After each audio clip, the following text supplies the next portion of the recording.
What's going on, drinking buddies? Obviously, I survived Bogota. It was crazy. I will definitely be talking about it on an upcoming show. If you get the chance, people, go to Colombia. Holy shit. The dollar goes far, the women are beautiful, the drinks are cheap. Oh, it was so much fucking fun. But you're not here to hear about that just yet. You're here to hear about our sponsors, the people that make this shit happen. First and foremost, we are brought to you by our friends at Loot Crate. Loot Crate is a monthly mystery crate that delivers the best in geek and gaming gear. From collectibles, apparel, tech gadgets, art, and other epic gear, it's like Comic-Con in a box with a little less cosplay. Can't have everything. Stuffing cosplayers into boxes, they kind of frown on that shit anyways. Loot Crate is your monthly subscription box for epic geek and gaming items and pop culture gear. For less than $20 a month, you get 6 to 8 items that include licensed gear, apparel, collectibles, and unique one-of-a-kind items. You have till the 19th at 9 p.m. Pacific to subscribe and receive that month's crate. When the cutoff happens, that's it. It's over. You will never see that shit again. By supporting Loot Crate, of course, you support And Now We Drink. So sign up today at www.trylootcrate.com/ANWD. Once again, that is www.trylootcrate.com/ANWD. And enter the code BRIDGE10 for 10% off any new subscription. We are also brought to you by our friends at Ghost Tequila. Ghost Tequila is a 100% agave Blanco tequila that is ghost pepper infused. It is awesome, guys. It starts your night off right. Oh, you take a shot of it, get all warm, got a warm feeling in your soul, in your belly. Oh, it's so good. Not only is it great for shooting, it is great for spicy margaritas, Bloody Marias, Mexican mules. If you're not in one of the lucky states where you can buy Ghost Tequila in store, go to www.ghosttequila.com. Pick yourself up a bottle today. I believe at this point I'm supposed to say drink responsibly, so do that. And last, but certainly not least, we are brought to you by our friends at Laughable. Laughable is the #1 comedy podcast app on iOS. Not only can you subscribe to your favorite shows, you can subscribe to your favorite performers. Whenever your favorite podcast performers makes an appearance on another show, pops right up in your subscription feed. How can you beat that? You can download episodes that automatically delete when you listen to them. It is the best damn app. If you're on iOS, download that shit right now. Android is coming soon. Go sign up at www.laughable.com. Get on the waiting list. The minute it drops, you will know. So, now that we got our friendly sponsors out of the way, my guest this week is VR goddess extraordinaire, all-around pretty rad person, Miss Ela Darling. We talk gaming, we talk VR, we talk porn, we talk... Nothing I tell you right now is going to really do it justice. So sit back, pop a cold one, and enjoy, guys.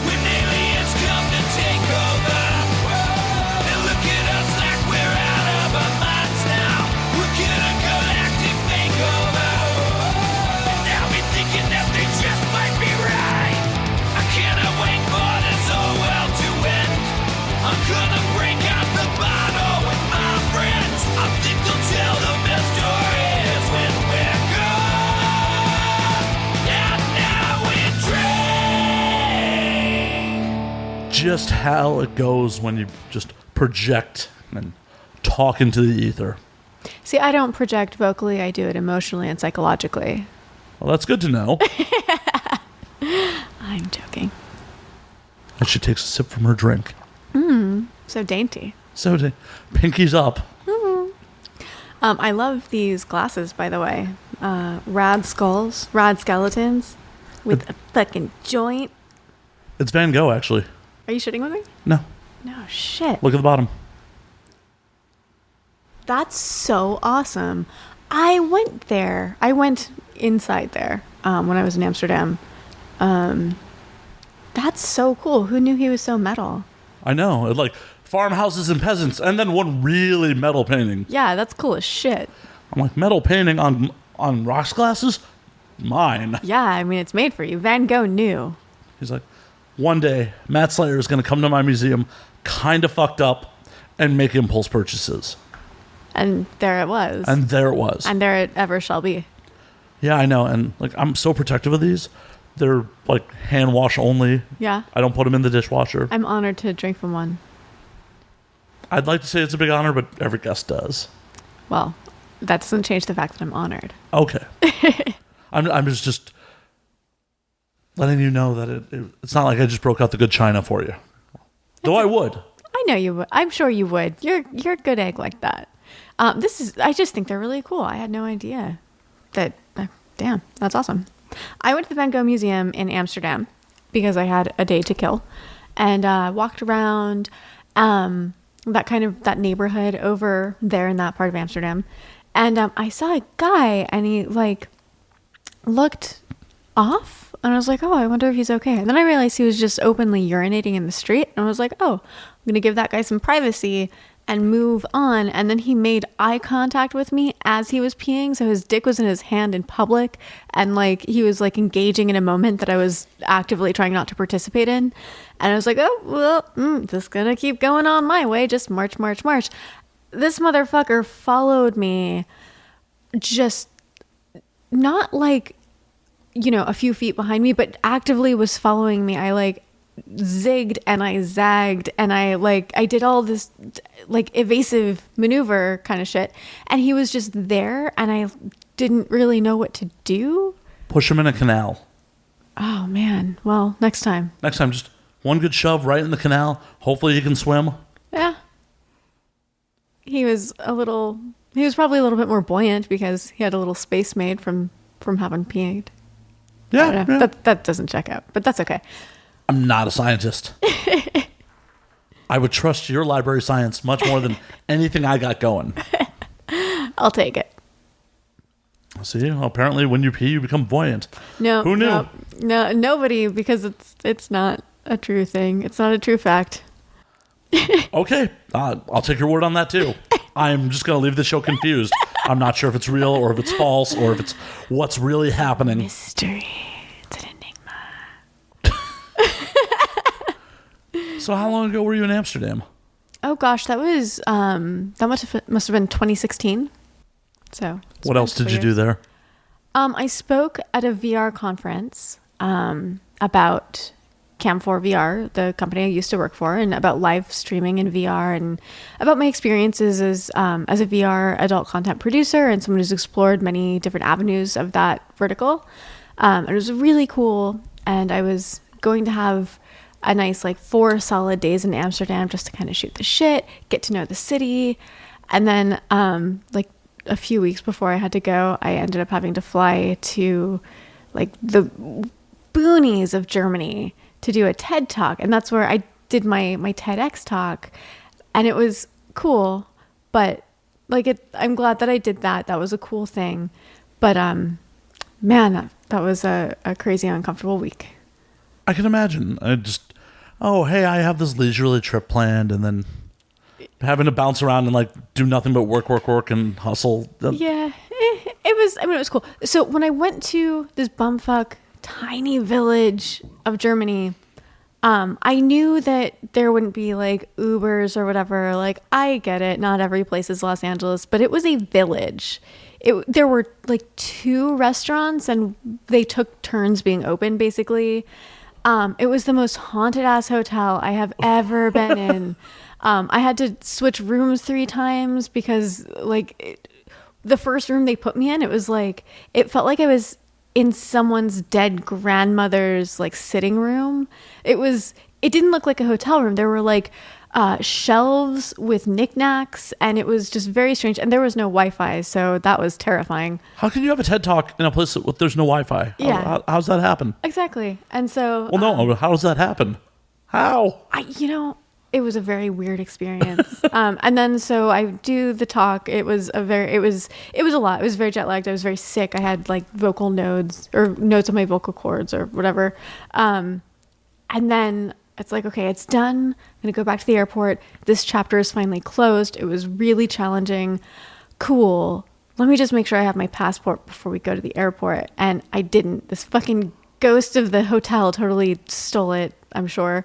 And they didn't even, the hotel staff couldn't even find it until absolutely the last minute, where it was okay, well, we have to take other people to the airport, so don't know what to tell you. And finally, this maid came running out of the hotel, brandishing my passport, saving the whole fucking day.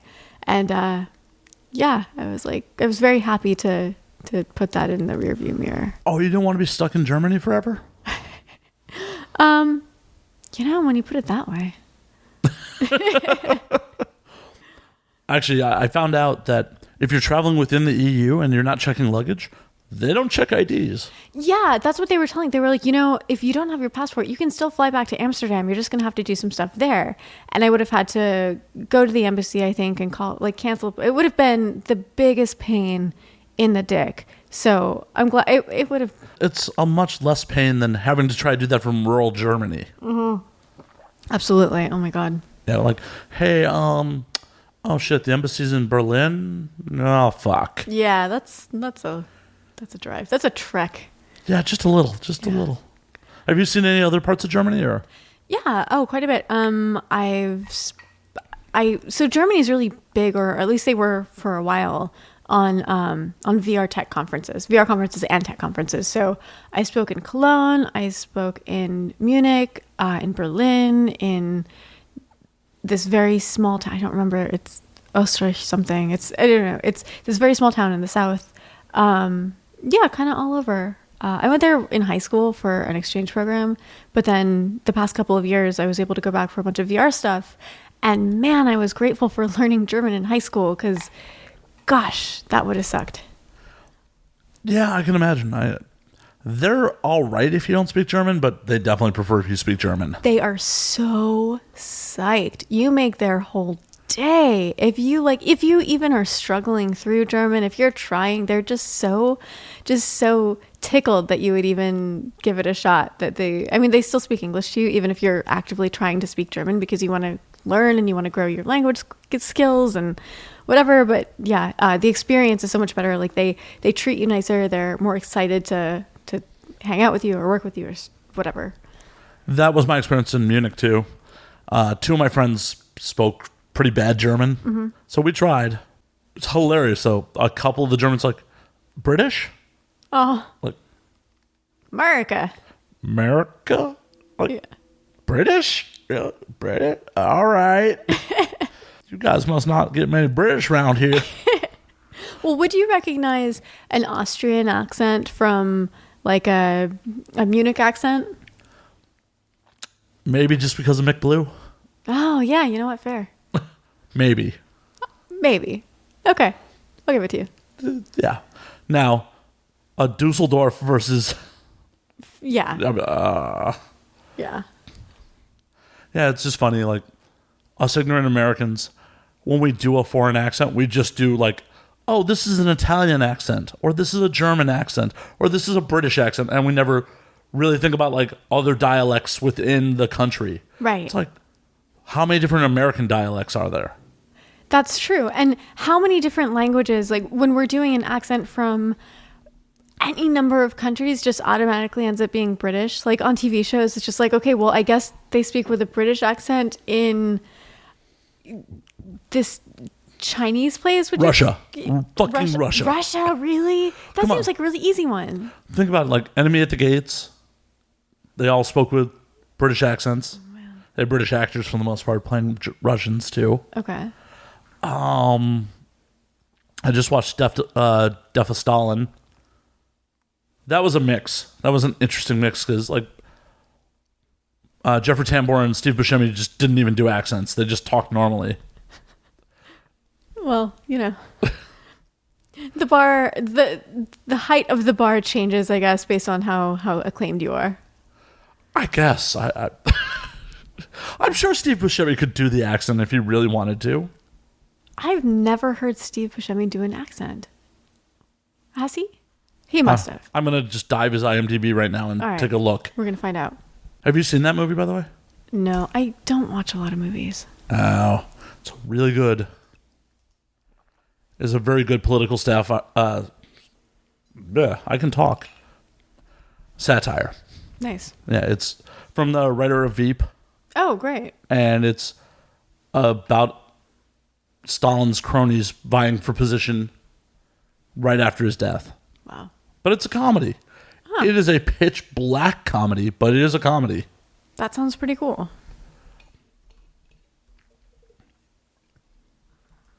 Apparently there's multiple Steve Buscemis because he is Steve Buscemi #1. Well, I should fucking hope so. How sad would it be if our Steve Buscemi, the one that we all know and love, was like #2 or #3? Like, who would he have to kill? Like, he would have to kill them. Yeah. Highlander style. Yeah, there can be only one. Yeah. 100%. Yeah, man. He has 158 fucking acting credits. That doesn't surprise me. He's fucking everywhere. I know. It's still like... This might be a bit much for me to try to find something with an accent. That's okay. You can get back to me. Okay. He played Rabbi Blumenthal. He might have an accent there. Maybe. I don't know. Could you imagine Steve Buscemi, like, being Steve Buscemi and just being a rabbi? Yeah, I actually super can. I can see the hell out of that. Wonder if there's a picture of him here as the rabbi. Nope, doesn't look like it. Bummer. I want to see Steve Buscemi's Hasidic rabbi. I want to see the, What are the curls called? I'm a really bad Jew. I'm a really bad... I know I went on stage wearing them. Look, I didn't mean to like pop quiz you, so. It's okay. It keeps me on my toes. There you go. But thankfully I have the internet to answer such questions. Where would we be without it? How did anyone survive without this? Well, back in my day... Oh, shit. All right. We, look things up in very old encyclopedias. I was a reference librarian. I know. But the immediacy of information, the fact that I still sometimes think, I wonder this easily researchable fact, and then I just don't research it. Like, having such a wealth of human knowledge literally in my hand, and I just can't be fucked sometimes to like, that's sad.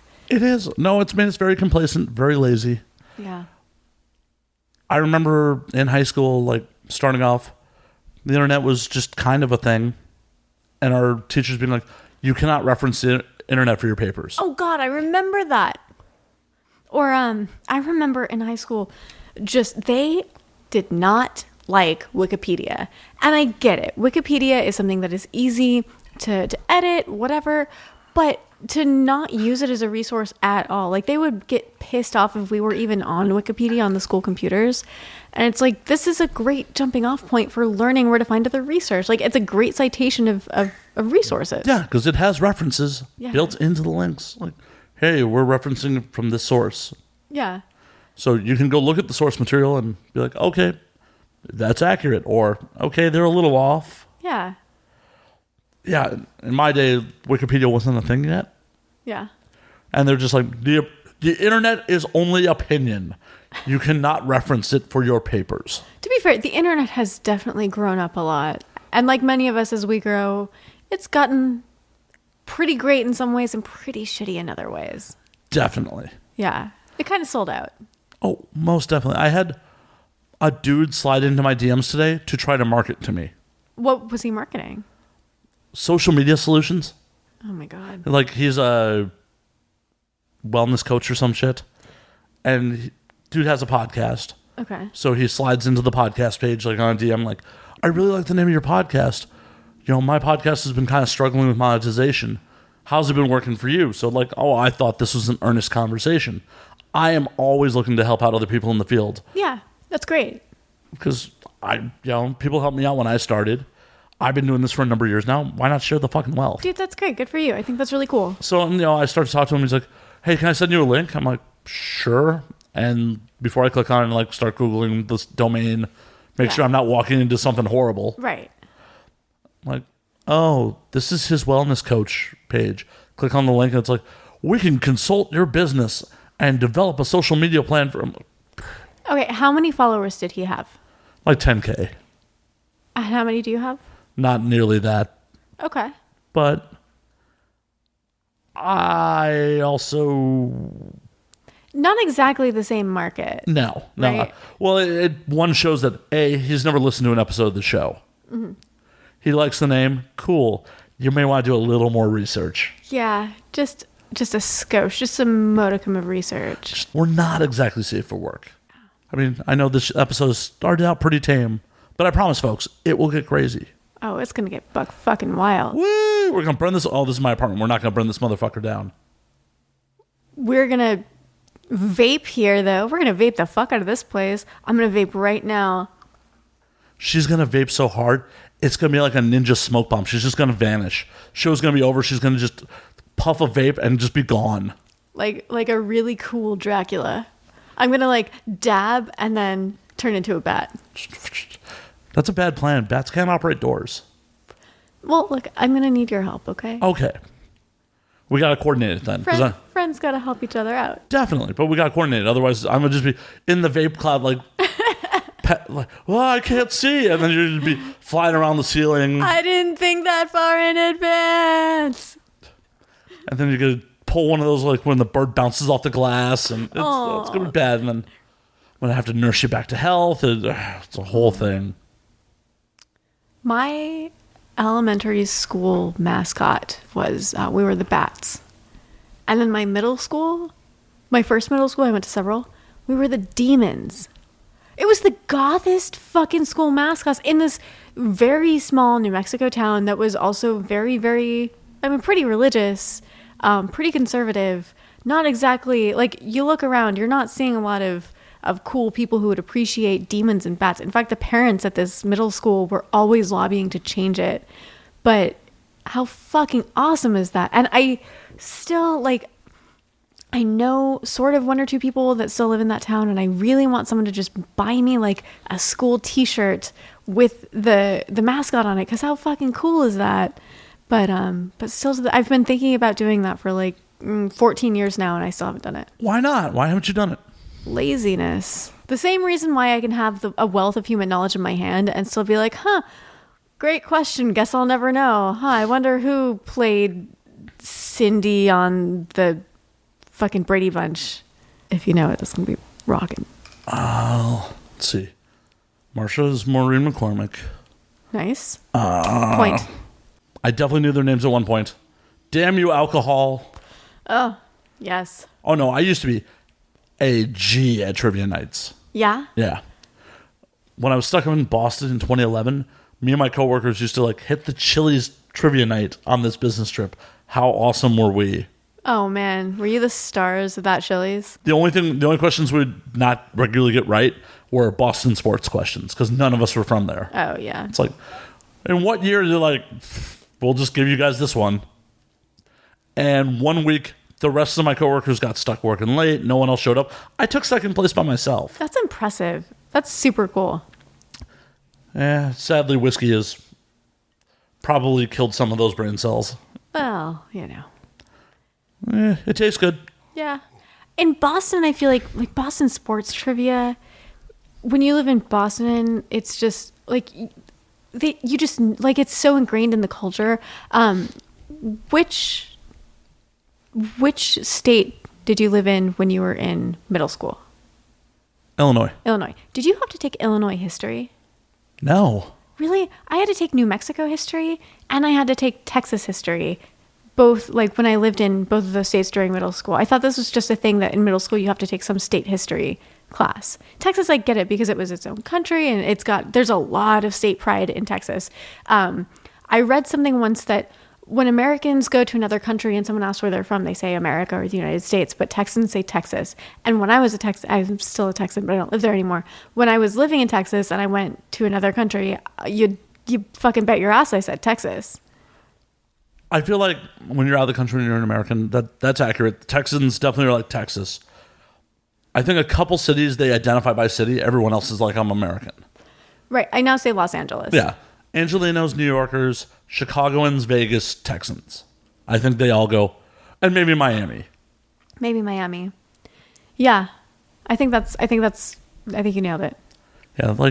These are the cities that other countries know about. And when I was living in Vegas and I'd travel abroad, and be like, I live in Vegas. The reactions were always hilarious. Yeah. Just make slot machine noises at me. And yeah, that's all my city has going for it. Yeah. Slot machines. And I feel like when I'm in another country and I say I'm from Los Angeles, they're like, oh, you're from Hollywood. And it's like, well, sure.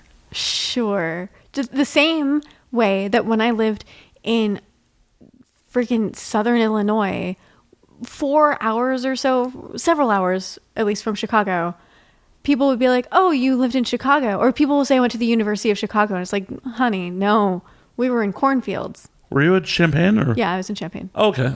I feel like I knew that. Probably. We drank a lot, so. Yeah. I spent a lot of time down there post-high school partying and drinking, though I did not attend a day of school.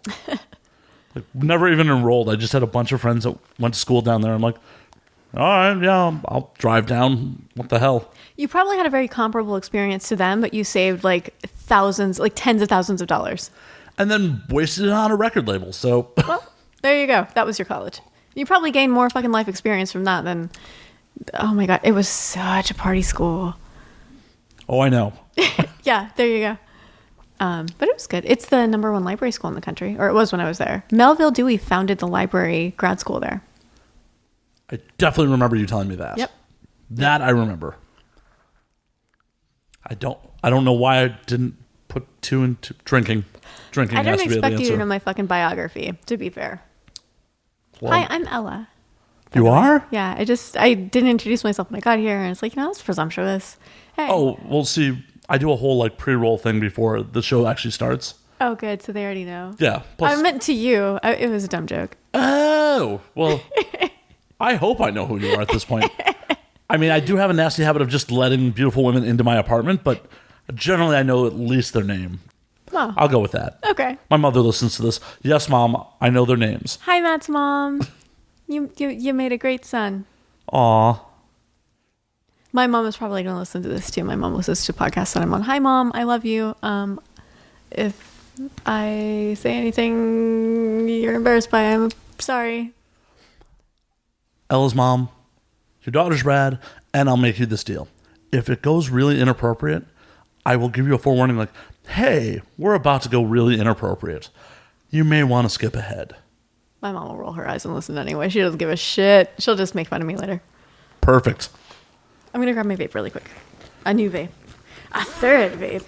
I thought it was like your fifth. Like, there's like vapes just coming out of thin air. It's like she's a magician. She's not even wearing long sleeves, and there's just vapes appearing in her hand. I don't know how this is happening, folks.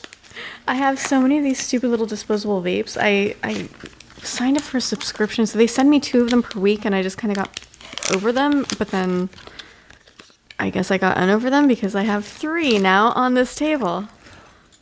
So if straws are illegal, how many turtles do vapes kill? Oh, this is such a terrible... The reason why I don't use them is because I'm like, I'm just going to cancel that because it's awful. I'm throwing away a perfectly good, tiny little machine. If it was easier to cut them apart without risking like danger, I would just take it apart and see if I could just sort of reuse them. But they're pretty sturdy. Yeah, So, that was yeah. definitely the intent on them. Yeah, no, you're totally right. I feel ashamed that I have these shitty, bad for the earth little vapes, and I will probably stop using them soon. I'm not judging you too hard. Maybe a Okay. little. I'm judging myself pretty hard. Those poor turtles. Yeah. Poor turtles. Just choking on vapes. But they look so cool, though. I bet they're blowing some sweet cotton. They're just disappearing from sharks in the ocean with the vape. They're also turning into bats. Yeah. Bat turtles. That's like a Ninja Turtle on Halloween.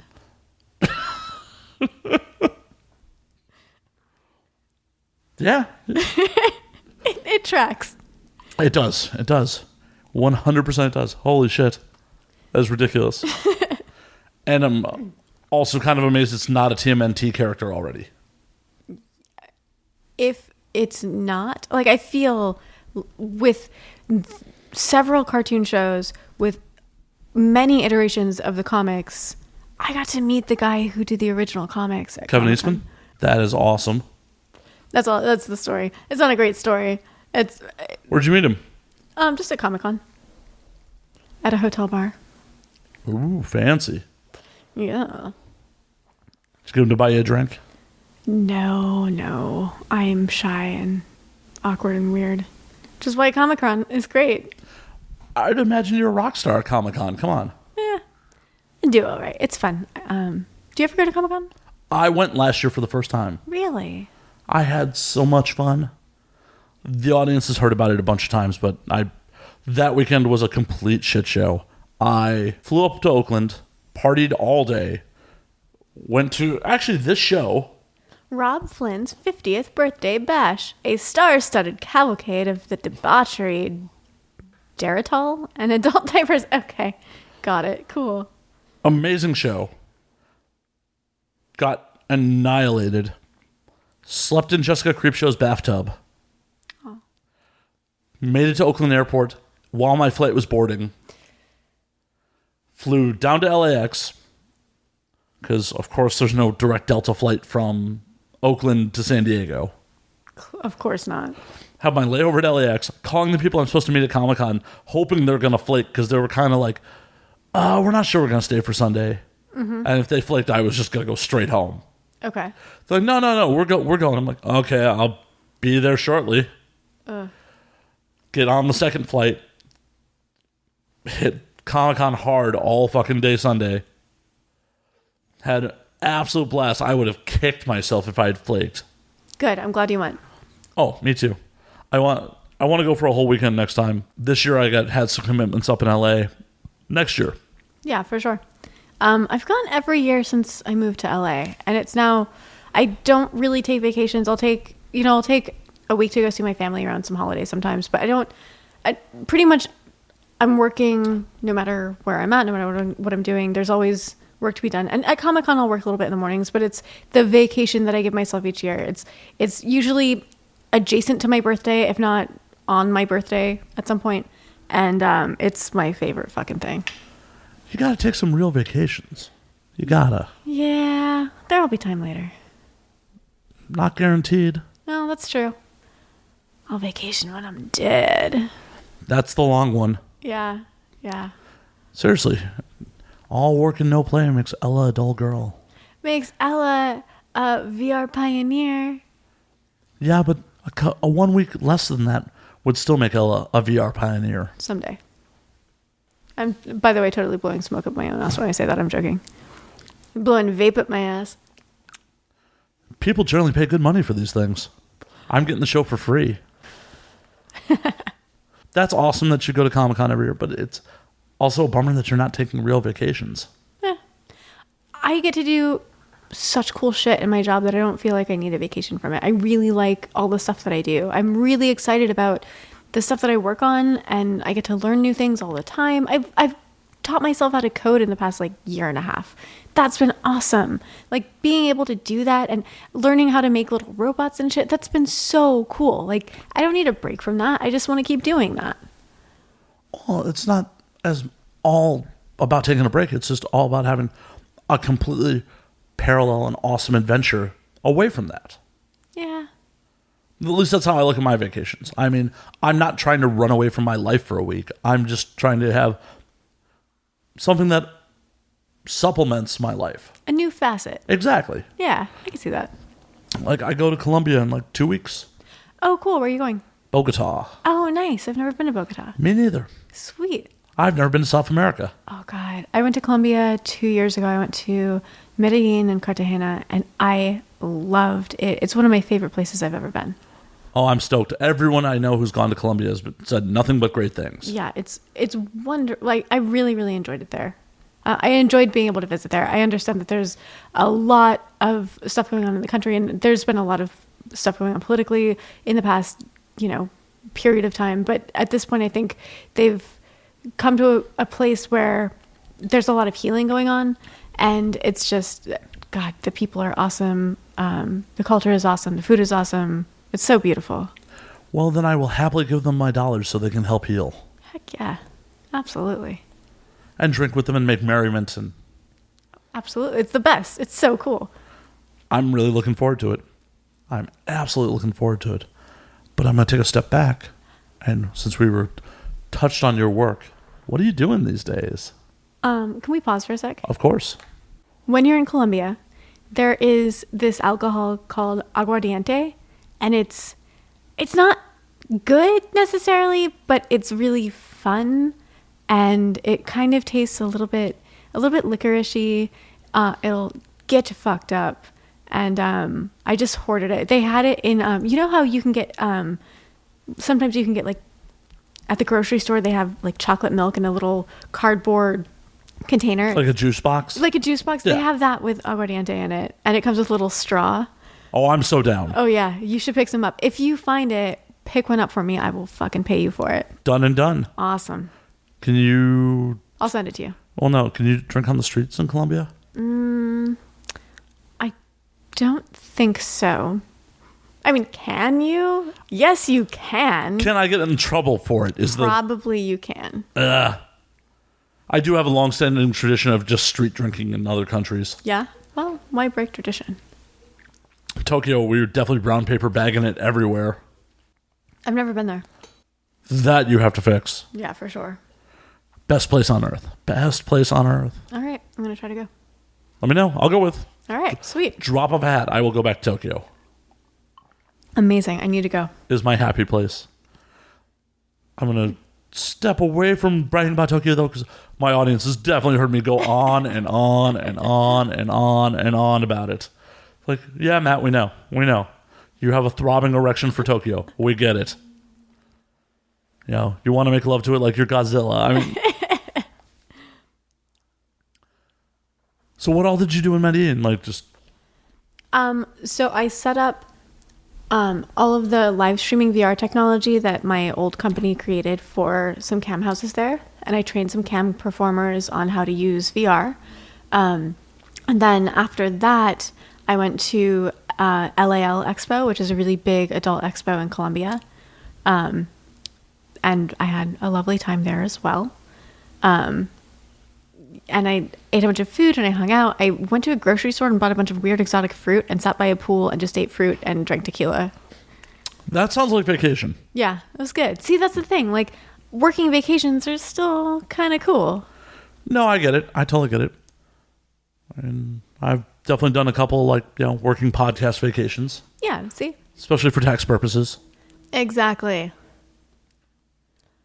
Yay, IRS. We're working. On the corporate card. Heck yeah. That's all you did down there? You did the conferences? You did, like, what'd you eat? What'd you... Oh, God. It's been so long, I don't remember. But everything was wonderful. I can tell you that much. Hey, I'm super looking forward to it. Yeah, you're going to love it. I will report back to you and the audience. Excellent. We're all waiting with bated breath. And I'm not worried about being kidnapped because I don't look like I have any money. So, but nah, that guy ain't got shit for us. So, Nice. So, what all are you doing these days? Since, like, you know, you're always working. So I was recently hired as the chief marketing officer of an adult VR headset company called PVR. And PVR makes this really cool new adult headset called the Iris. And like, I've been doing VR for several years. I've had a lot of headset companies come to me with their device, and it's usually like, okay, whatever. But when I tried it, it's a really beautiful piece of technology. It's very lightweight. A lot of the time, especially with new, like, smaller companies that are making headsets, they're kind of clunky. They're heavy. The tech isn't great. But when I tried this one, it was really, really light. It was really beautiful. It was very performant. And the sort of the business model that they used, I thought was really cool. And so I initially started talking to them because I was representing another VR company and I was working with them to get that product onto their headset. And then I fell in love with the headset and the company and everything they were doing so much that I ended up working for them instead. And so they hired me about a month ago, and I've been, their head of marketing, and I just shot a commercial for them. It's going to air at the Pornhub Awards, which I'm going to host the red carpet at the Pornhub Awards in September. So I've been working with PVR, pvr.fun. You should absolutely check it out. There's going to be a great headset coming out, and you should buy it. They should rebrand, because every time you sound like PBR headsets. I mean, I've definitely been so drunk that, like, it's been blurry. I don't need a headset for that. It stands for private VR, which I think is really, really accurate, because for a while I was like, well, why do I need a separate headset for adult stuff? And then I realized, like, if your hands are all lubey or all whatever, covered in your humors from jerking off, and you're touching your headset and you're doing stuff, like, frequently, if you have a VR headset, that's something you want to share with people. You want to show people. You want to show them cool VR games. You want to show them all kinds of stuff. Your kids may want to use it. Yeah, or like when I think about it, I think, wow, I not on a headset that I've used to jerk off, by the way, but I have headsets that I've shown my family or my grandma or whatever, and I think about it, I'm like, well, would the average person want to have this thing that they use in their very, very intimate moment and then put it on their family member? Like, that's a little weird. Or what if someone picks up your headset and like, oh shit, well, the last thing you were watching was porn, and now that's a little bit uncomfortable. Like, I think there is very, very much a case to be made for a separate private headset that is just for your private moments, so that you never have to worry about any of the embarrassment or merited or not, the shame that can come from an experience like that. And so, yeah, that's pretty much the PVR iris, and it's really cool. Very cool. Do you think headsets are going to eventually get to the point where, like phones, where you lock them? Oh yeah, I mean already. Well, yeah, I'm sure that is going to eventually be a thing. In fact, I think if you're, for example, making a transaction, you have to, I think, typically enter some kind of password. Maybe not actually. Shit. It will at some point, I'm sure. But yeah, so I've been working with PVR, and that's been really great. I am also working on a new VR company of my own that is not adult at all. And it's going to be dropping in the next, I dare not give a date, because there will certainly be something that will prevent it from actually launching on that date. But basically, it's a live streaming platform where content creators, influencers, anybody with an audience can go and do a live broadcast. They can speak voice to voice with their consumers, and there are cool AR, which stands for augmented reality, AR markers on the walls of the room. So when you're in the headset and you look around, there's a video or a photo or some element overlaid on top of this marker. So for example, when you look around the studio that we have for this, you'll see a GIF of my dog. You'll see well, there's a lot of stuff centered around my dog.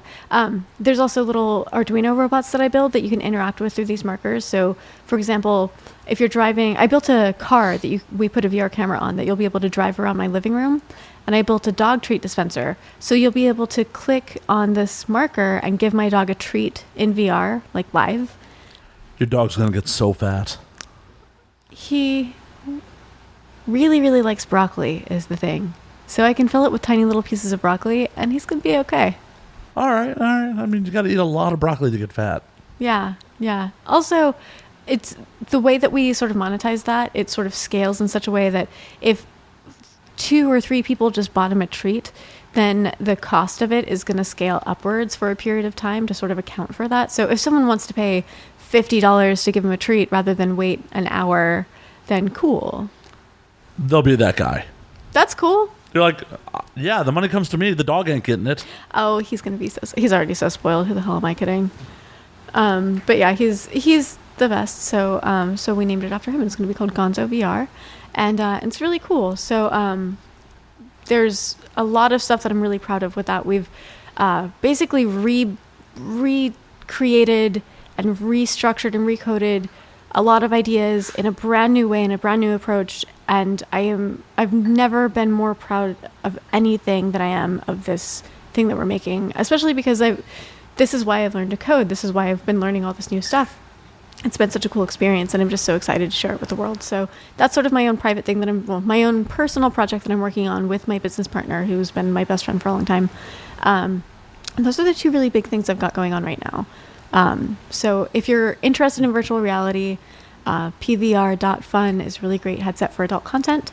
We also PVR is also making a really cool VR camera for anybody who wants to produce VR content. It makes it very easy. It makes post-production very, very simple. And it's really cool. So, yeah. Is there an audio line in for an external audio on it? I'm not sure if there's a line in, but it definitely is. It's got some really good audio on it.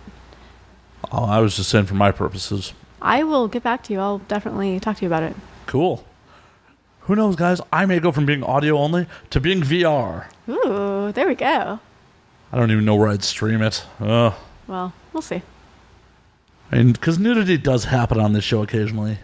Yeah, that's going to be a deal breaker for the new one. The new company, it's very much a line in the sand between the previous adult stuff that I've done and sort of a new thing going forward. It's very, very hard to have a company that is in the adult vertical, especially in tech, and then try to branch out into any other like professional vertical. Even if a company is like, oh, this is really cool, we'd love to work with, well, not you actually, but something like that. Yeah, we'd like to work with this other person selling the exact same product that didn't do porn. A lot of the time. And it doesn't matter what the tech is. That's so commonly the case. So we sort of just decided to reimagine a lot of things and make something new that wouldn't be hindered in such a way. No, and that's awesome. That's absolutely awesome. Thank you. I'm really psyched about it. But are boobs okay? Boobs aren't porn. Boobs aren't porn, but it's still, I'm probably going to have to, at least for a while, put the kibosh on the nips. No, even my nips, they're awesome. Your slutty nips. Get them out of here. Yeah, you better run. She's slut-shaming my nips. We are not about that. We are very sex positive here. Can't slut-shame people on this show. You're right. You're right. Slut. But I'm celebrating it. I'm slut celebrating. Okay, well, in that case, my nips are happy. Yay! Yay, happy nips. They just smiled. Yeah, it's real uncomfortable. They're not supposed to do that. Oh, dear. But that's really fucking awesome. Thank you. I'm really psyched about it. I've been working in VR for 4.5 years now, and it's been really, really exciting and really cool opportunity, like, to kind of grow in ways that I didn't realize. It's sort of, I mean, hell, it took me from being a C-list porn star to being a C-suite executive, and I will always be grateful to VR for that. Fuck yeah. Fuck yeah. And the beautiful part about it is you saw this beautiful opportunity and you took it, and you have an exit strategy from porn if you want it. Yeah. Which I wish more people had. So do I. I wish that we lived in a society that didn't punish people for having the audacity to do porn or be open sexually or publicly sexual. It's really appalling. I gave a talk at XBiz this year about this because, you know, especially at the end of last year, we had so many issues with performers committing suicide. And when you kind of look at it, it's like, well, there's a lot of reasons. But one of the things that is really shitty about being a porn performer isn't the porn itself. A lot of people think that porn is terrible and porn ruins your life, and it's the rest of the fucking world that ruins your life. It's the rest of the world who can't fathom seeing you as a person. There was even one moment, so I highlighted 10 different people who years later, typically after they did porn for a very short period of time, were fired from their jobs or lost opportunities, or their family lost opportunities because they had the audacity to choose a career that people didn't like, a legal career that people just didn't like. There was one woman who went on to do real estate, and the company she was doing real estate at fired her because they decided that the people in the office just couldn't respect her. Like they just decided, oh gosh, you know what? We just don't think we're capable of respecting you as the person who we've already grown to respect you as, because you did this thing that doesn't impact us at all. Like 10, 15, 20 years ago. Yeah, there was even a guy who got fired from Subway because he did gay porn. Like, we can't make a fucking sandwich for civilians because of porn, and everybody's talking about how porn is the problem. Like, no. It's fucked. It's absolutely fucked. Fucked. And on the societal norms problem, it's rough for performers to date. I'm sure you can attest to that. That's why so many people date within the industry, because, hell, I'm essentially porn adjacent. And I have problems dating civilians sometimes. Civilians see my Instagram like, do you work in porn? I'm like, sort of, occasionally. Yeah, maybe a nominee, but not really. Like, my dick's never been out on film. It's never going to be. But you hang around those harlots. Exactly. And, like, I've had women just be like, yeah, have a good life. I'm out. Yeah, that's really unfortunate. It's ridiculous the way that works. And, you know, I don't date. I occasionally, like, I had a girlfriend for a while. I don't have time. My business is my girlfriend now. Like, I don't have time. If you don't have time for vacations, you probably don't have time to date. I don't have time to date. Like, if I could find someone who's really cool with emotional unavailability and, like, seeing me fucking occasionally and basically me flaking all the time, they probably wouldn't be great to date in the first place. Because if you would tolerate dating me, it's like, never mind. It's like that old quote that you don't want to be a member of any club that will have you. Yes, who said that, though? I couldn't think of who said it. Is it Charlie Chaplin? Maybe. Let's find out. But yeah, that's exactly it. I've said that about my dating experiences plenty of times. But, I mean, dating... You'll date, from my perspective, you'll find someone who thinks you're so cool and thinks the porn thing is awesome. No, that doesn't bother me at all. But, of course, I can't introduce you to my mother. I mean, what would she think? It's like... Who gives a shit? She must know that I've had sex before. Nope. Never. Nope. And you still haven't had sex with her son. You're waiting until your wedding night. Obviously. Probably going to wait a few days later just to leave room for Jesus. Leave in some respect for the Lord. Jesus gets to go first? I mean, Jesus did hang out with a bunch of prostitutes. Come on. Jesus was getting his in. Seriously, he hung with a bunch of prostitutes, could turn water into wine. He was the life of the party. Yeah, dude. What a baller. Groucho Marx, I was close. Oh, damn it, I was going to say Groucho Marx, but fuck, well, it doesn't matter now. Should have fucking said it. God damn it. Charlie Chaplin, Groucho Marx, close-ish. Yeah. Like, funny mustache. No more vapes in there. I know. Where did I put it I found a pocket. I decided to put it in there.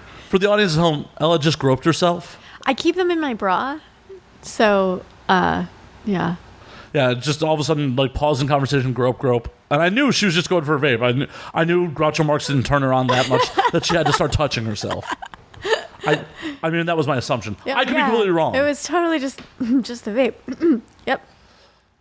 It's Groucho on that cigar. It just does it for her.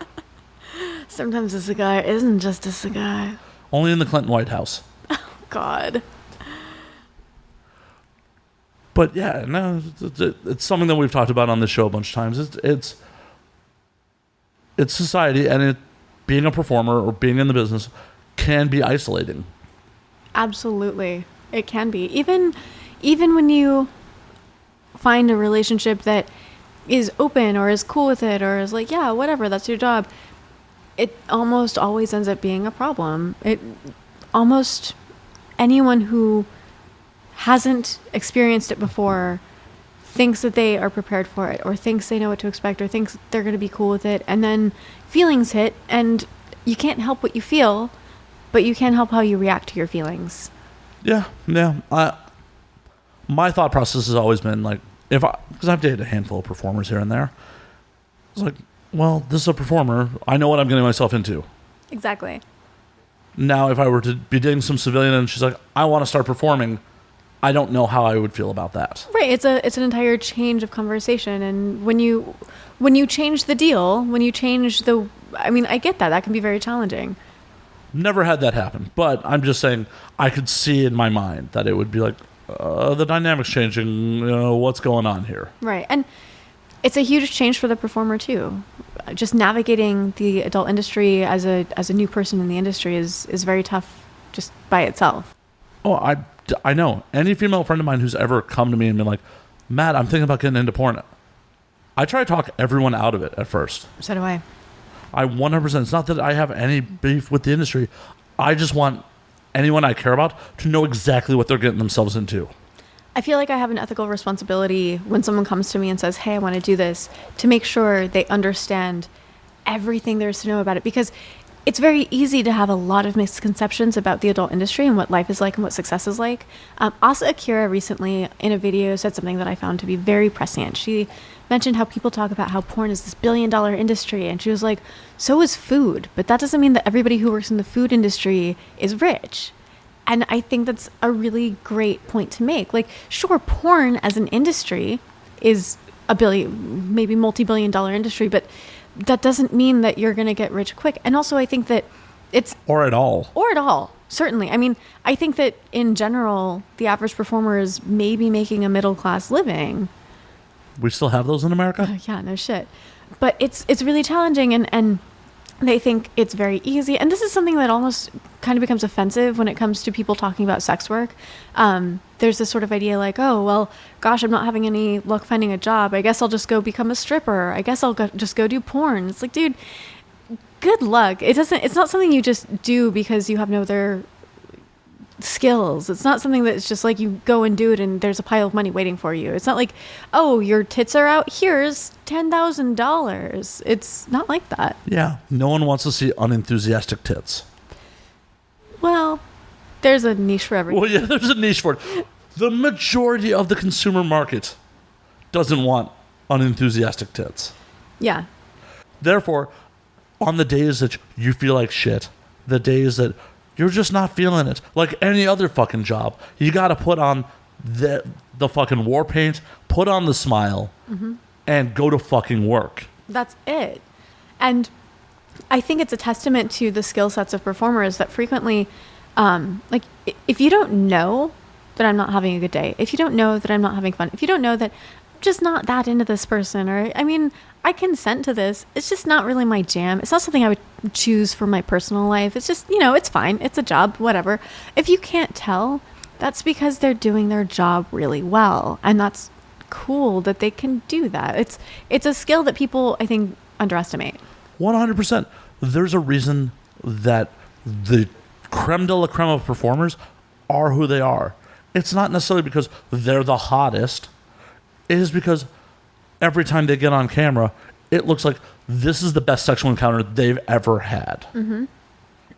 And it's obviously not. Every one of them can't be the best one ever. No, that's just not how words work. Right. Exactly. Or sex either. Or like anything. Yeah. But they sell it like it is, and that's why they keep getting booked. That's why people keep giving them money. Mm-hmm. Because they're performers, and they're doing their craft to the best of their ability. Yeah. It's a profession. When you're a really, really good professional, I mean, you rise to the top. Well, I think it takes a lot more. That's really reductive, I think, of the experience. But it's a big part of it. It is. No, and there's always an element of luck to it, too. There's always an element of whose eye did you catch? Like, which gatekeeper? Yeah. Networking. I mean, just like any other industry, yeah. Who you know is a really big deal. 1,000%. Yeah. Who you know will open doors. Yeah. I really wish my parents had taught me when I was young that's like, oh, it's who you know, not really what you know in life. I come from a middle-class family that's like, oh, no, work hard, do an honest day's work, you'll go far. Like, that was the truth once. Was it really? I feel like maybe generations ago, that was something for a certain class of people, for a certain group of people. I think especially the people who really say that, at least from their perspective, it was true. I don't think that when people say that, I don't think they're being duplicitous intentionally. No. I may just piss off some people here. A lot of people who believe in organized religion aren't doing it because they're duplicitous. It's what they honestly believe. Yeah. It's their traditions that are being passed down. Yeah. This is what their ancestors taught them. They have not found any faults in that logic. Therefore, they passed it down. Yeah. Or even if they did find faults in the logic, they found value elsewhere. Right. Or they just glossed over it and went, yeah. This is the best answer I got, kid. Yeah. Because parents are flawed people, too. Gosh. Yeah. That is the most horrible realization, like, in young adulthood. It's like, oh, my parents are fallible? Fuck. My parents are flawless. They're wonderful. Love you, Mom. Well, adopt me? I really do have fucking cool parents. I'm really blessed in that way. I'm not just saying that because I assume my mom's going to listen to this. Like, I'm incredibly lucky. Like, I think that plays a big role. It does. It does. I come from wildly fucked up people. I turned out all right. You done good. But hey, Matt's mom, you did a good job. Yeah, she did all right. But both my parents, had their character flaws. My mom still has her character flaws. It's just what it is. They're people. People have character flaws. Yeah. It's just how things go. Yeah. And that's part of the reason I don't want to ever have children, is because I don't even really know what values to instill in them. Because I have some really cynical and jaded views that I probably shouldn't pass on to an impressionable child. Like, hey kid, you should always look the best you possibly can. Don't listen to dad because he doesn't practice what he preaches. But if you're just generally more attractive, people will just want to give you stuff. I mean, I can't argue with it. Right, but it's a horrible lesson to teach a child. Yeah, it is. I think parenting is about artfully choosing the right lies at the right time. 100%. But I don't know what the right lies are. Man. You kids one day? Mom, you may want to turn this part off. I don't know. I have a dog and he's awesome. And I have a business and I feel like trying to have a child and also trying to have a business are things that would I wouldn't have time for one or the other. And you just gotta wait till you're really successful. And then what do they call fancy nannies?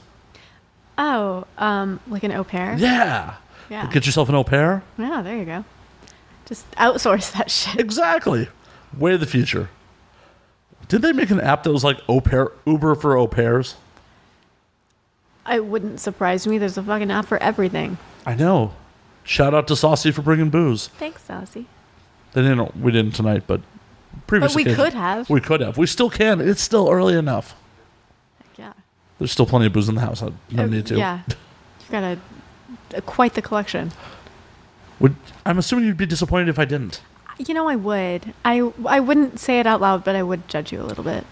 It'd be more than a little. Yeah. Just respect would go from about here to down there. Well, if it makes you feel any better, you've got a long way to fall. Aww. I'm gonna blush a little. So back to you instead of my shenanigans about not breeding, and just been working and playing some D&D, I hear. Oh, yeah. Oh, God. I'm fucking, head to toe today. Yeah, the D20 earrings that I can't see through the headset, but I saw them earlier. And shirt. Oh. And, I just got... So, with my new job, I was like, I'm going to get a new purse. So, Think Geek has this line of bags called... They have, a bag of holding, and they made a handbag of holding. So, I bought the handbag of holding, and it was this cool, olive, canvas bag. And then at a family member's wedding last year, one of the bridesmaids was like, oh, yeah, I think I have that bag in, black leather. And I was like, excuse me, what? They make this in black leather? Oh, okay. So this is a new one that it's like a D20 bag. I don't have that one. You should get that one, though. I will. I'm going to. And then I found out, I was like, okay, well, I've had my cool black leather bag of holding for a year. It's been beat up a little bit because I'm terrible on everything in my life. So I found out they made a red dragon scale one. So I just got this week. This is the second time I've brought it out of my house. So it's got a little D20 emblem, and the zipper pull is also a D20. So the purse, the shirt, the earrings, and then I just realized this jacket. Oh, sorry. The jacket that I'm wearing is actually art done by my DM, Zach Smith, who's an amazing artist and an amazing DM and an award-winning, tabletop writer. He makes campaign books that win awards for the beautiful art and the beautiful mechanics, and he just released he just finished a Kickstarter for his new game called Demon City. I got to be in the Kickstarter video. Very cool. And it's really cool. It's a sort of present day demon society or demon filled world where you can choose any city to base it in. We're playing our game in New Orleans, and good place for demons. Yeah, and it's really cool. Do you play tabletop games at all? Maybe. Okay, so he created this mechanic where instead of rolling dice, he uses tarot cards, and he pulls certain cards out, and those are sort of the I don't know what he calls it, but basically the DM's cards. And so instead of rolling your dice, you just draw a card, and that is what determines the success of whatever you're trying to do. And it's fucking brutal because I trust my dice. My dice, I always have a 1 in 20 chance. It's always 5% that I'm going to roll a 20, whatever. With the cards, it's different, and it's rough, but it's really fun. It's really cool. So if you're someone who enjoys tabletop games, Demon City is awesome, and it's beautiful. It's been forever since I've tabletopped. Like, forever.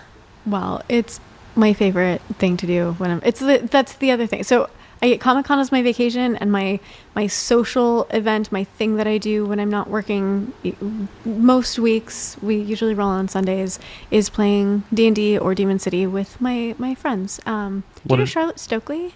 I know Charlotte, yeah. She plays D&D with us. Oh, very cool. Yeah. What edition are you guys playing? 5th edition. Zach actually was one of the contributors to it. Oh, very cool. I haven't played since 4th. Before I started rolling with them, I hadn't played since 3rd. I was never really a fan of 4th. Yeah. It's like, oh, cool, I'm playing an MMORPG as a tabletop game. Yeah, when I stopped playing, I started playing when I was like 12 or 13 with my siblings and some of their friends. And I remember when the 4th edition came out and just how lambasted it was by the people I knew. And so when I started playing again and the 5th edition was out, I was really psyched about it. I gotta check it out at some point. The game that was always my jam, which I have not played in forever, was Shadowrun. I played Shadowrun too. What did you play? I mean, it depends on the campaign. A lot of times I play a Street Sam. I was a Decker. I only played one campaign, but I just thought it was so funny because it was like, oh, they have like tech that they can like take around with them. It's like this was before smartphones back in the day, but it was still when laptops were a thing. And it was just, So is this like SR2 or 3? I don't know. I was. Did you still have to physically jack in? I think so. So it's like SR2 or 3. Sorry for the porn fans out there. We're getting into some deep nerd shit. Not sorry. This is awesome. So back in those days, when I'd run Shadowrun, because most of the time I ran it, I would refuse to have PC deckers because they just took too much time away from the rest of the party. Like, decking was its own fucking adventure. Right. And it's like, oh, hey, we got this crazy action sequence going down. The decker's like... And while we're resolving all the matrix rolls, the rest of the players are just like... Very much like technology at the time. Yeah, 100%. 100%. So I just never let PC deckers... They could hire NPC deckers, and I would just, make determinations what was good for plot if they succeeded or failed. Similarly, in our D&D campaigns... Zach, our DM, you can't play a bard. If you want to be a bard, cool, you just died. Someone just came and killed you. Play something that's actually playable and is going to contribute. Yeah, that makes sense to me. It might have just pissed some people off. Womp womp. Womp. Angry womp. nerds are the most vocal nerds. At me, bro. At me. Come at me. Okay. Part of what I loved about the Shadowrun setting was, if you were doing it correctly, the PCs were never going to save the world. Like, the PCs are street-level criminals, essentially, that are being manipulated by mega corporations and shady characters. The last game I ran, the PCs during the planning out the first job were fighting over who was picking up the coffee tab because they're all that broke. Wow. Because in that setting, if you are super well-to-do, why are you running the streets? That's a great point. Why are you a career criminal? It never made sense. Although, I feel like there are a lot of career criminals today that we can look at that are incredibly wealthy. But they're not generally doing, strong arm robbery and... That's a fair point. No, you're right. You're right. They're hiring those people. Exactly. Yeah, no, those wealthy criminals are the people that are hiring the PCs. That's fair. That tracks. That's why I really liked the 4th edition of Shadowrun when they brought the money values way down. PCs were no longer starting with $1 million in cash to spend on cyberware. Jesus. Why don't you spend $1 million on cash to do, anything else? Well, in theory, it was acquired over a lifetime of shadow running, and this is, what you currently had. Because that $1 million in cash was only able to spend on character creation, and it was severely reduced in starting cash with whatever was left over, but it didn't track for me. Yeah. I like that you think very deeply about it. I think that's an important thing to do. The story is really important. I honestly haven't tabletopped in really since I left Chicago. Which was when? 2011. 2011. Okay. I joined my D&D crew in 2017, I think. Or no, 2016. And before that, I hadn't really gotten a chance to play since I was in high school. So it was really, really exciting to me to find this group because they've become some of my best friends. I see them more than I see most people in my life. And it's super fun to play with. Like, it's just super fun to find people you can, like, actually have fun and just play with and roll with. And, you know, it's just, I love D&D. No, finding a gaming group is fucking amazing. Some of my best friends to this day are the people I used to game with. Like, friends that I still talk to back in Chicago are the people I used to game with. I'm still pretty close with 2 of the people I first started gaming with. 3 of the people, actually. They're like my family, but still. Yeah, but We're still tight. Still tight. I mean, you can fall out with family. Oh, that's true. That's a good point. There's just something bonding about it. On the flip side, when you get into a gaming group where people you don't connect with, it's really bad. Those people somehow just become your worst fucking enemies. Like, somehow in-game slights and just bad gaming chemistry becomes worse than real-life conflict. I don't know why. For me, it's really rough when there's someone who has been playing for a long, long, long time and they can't just kind of roll with it and accept it. Like, okay, some of the people you're rolling with haven't been rolling that long or they're new. And it's important, I think, especially to give someone who's new to it, who, you know, for them, it's been either something they haven't had access to because they didn't know people who they could play with. Stokely actually spoke at the Ennies when the Ennies is like a really big awards show for people in tabletop. And she talked about how when she was in high school, she knew some boys who were like, oh, we're going to play D&D. And she was like, oh, I want to play too. And they wouldn't let her. So for some people, they maybe have even wanted to play, but they've been excluded from it because nerds can be the worst gatekeepers sometimes. 100%. And so I think it's important for someone who's new to have an experience that they can that they can own, that they can make their own. And so if you have someone who's been playing for decades and they're like, no, you can't do that, or you should do that, or no, don't do, like telling you and like playing for you. I've had that at conference or conventions sometimes where someone's like, oh, you should do this. And it's like, motherfucker, I think I can do this myself. Thanks. If you want to just play by yourself, go fucking download I was about to say an ANWD, but that's dating myself. But just go fucking play a video game. It's okay. I know what a multi-user dungeon is. That was one of the first things I ever did on the internet. Oh, I ran a BBS when I was a kid. That's awesome. Like, I was deep in that shit. Dude, it's hilarious because a bunch of my friends from high school who knew me back then was like, you were the guy who was really into technology. That when you ran a BBS off, you know, your second phone line your parents gave you all through high school. How did you end up where you are now? I'm like, poor life choices? I don't know, man. Just lucky, I guess. Just lucky. Yeah, I never understood, like, the nerds being like, girls are icky.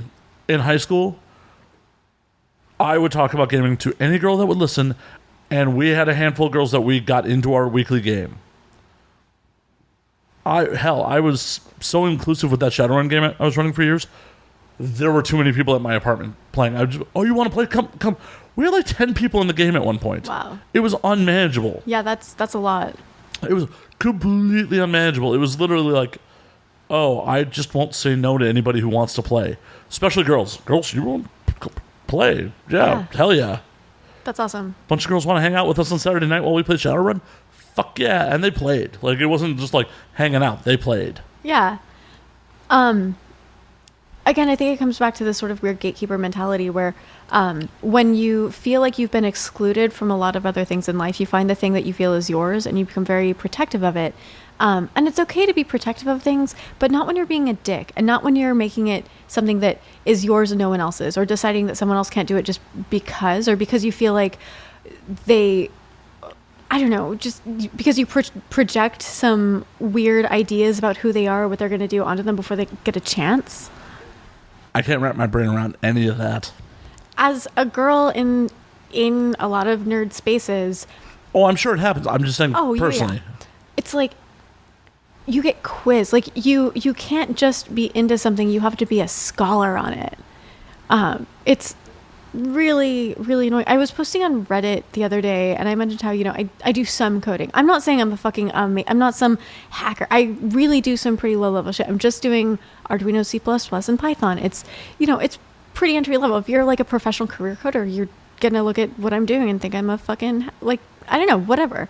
But I'm doing it and I'm excited about it. And some dude was like, just questioning that I could even do it at all because I did porn, like somehow that precludes me from doing like this thing that you can teach yourself or you can take a course on. Like, it's not something that you have to climb a mountain and study under some master to be able to write a program. Oh, you don't? Fuck. I need to cancel that trip to Tibet. Whoops. Well, no, I've never been able to wrap my brain around that. My thought process is like, hey, if you're not a scholar at something that I'm passionate about, then I can try to educate you. Then I get to share my passion with you. Exactly. Be like, oh, you've never seen this movie. Well, then we're going to sit down and we're going to watch this motherfucker. Oh, you've never played this game? Let me show it to you. Let me share my passion with you. Yeah. Instead of being like, fuck you, you suck. You're not into this, you suck. Plus, the more people who are into it, the more you're empowering the people who create it to create more cool shit. Right, because after all, these are businesses, and they need consumers to pay their bills. When your identity is something that is rooted in a business, you have to accept that the more people that enjoy it, the better it's going to be.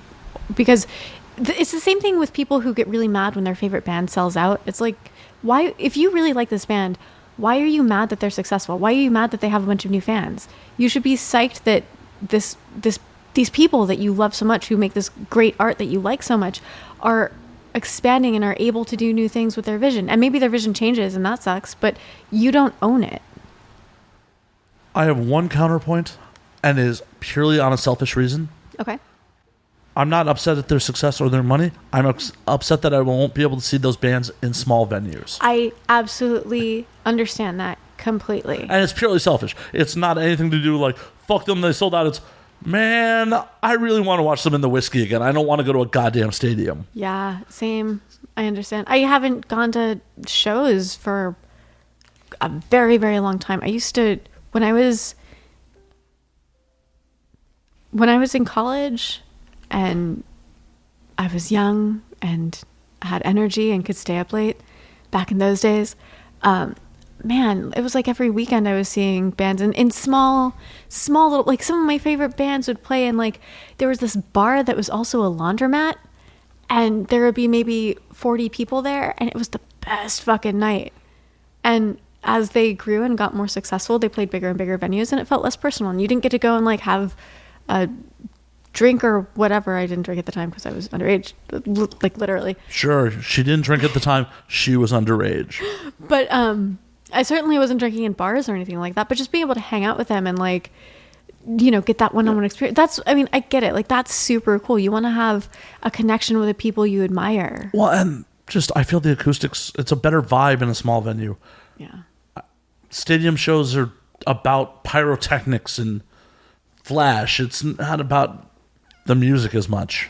It's more performative than a performance. Right. Hell, I didn't see Slayer on their last world tour because it was in an arena. If that illustrates how much I dislike arena shows. That says a lot. What's your last name? Slayer, last I checked. Yep. I thought you were about to trick me into saying my legal last name. Oh, God, honey, no. Well, you're the editor here, so. I am? Ooh, neat. Drunk with power and whiskey. Mostly whiskey. Not so much power. But that is like the only thing I will ever be like, man, I wish they weren't so successful. But every other medium, no, I want all the success. I want them to make it to the pinnacle of what they are. I may shit on their new stuff, but that is from a objective, I don't like it perspective, not purely because they're successful. Absolutely. And I feel like with bands especially, when you fall in love with a certain sound or a certain album, everybody grows, everybody changes, everybody evolves. If you're not, then you're stagnating to some degree. And for some people, they can make the same kind of stuff for a very long time and they can be really successful with it. And they're growing in their own way through doing that. Yeah, look at AC/DC. But you don't get to own someone else's creative process. Not unless you're a record executive. Oh, once again, drunk with power. Oh, those people are. Especially like back in the day, like pre-Napster days. Holy shit. God. Though I did not run a record label in the pre-Napster days, I dealt with entertainment lawyers that were big music entertainment lawyers. It's crazy how the standard music industry is set up. You think porn's exploitive at times? Nah, music. Music.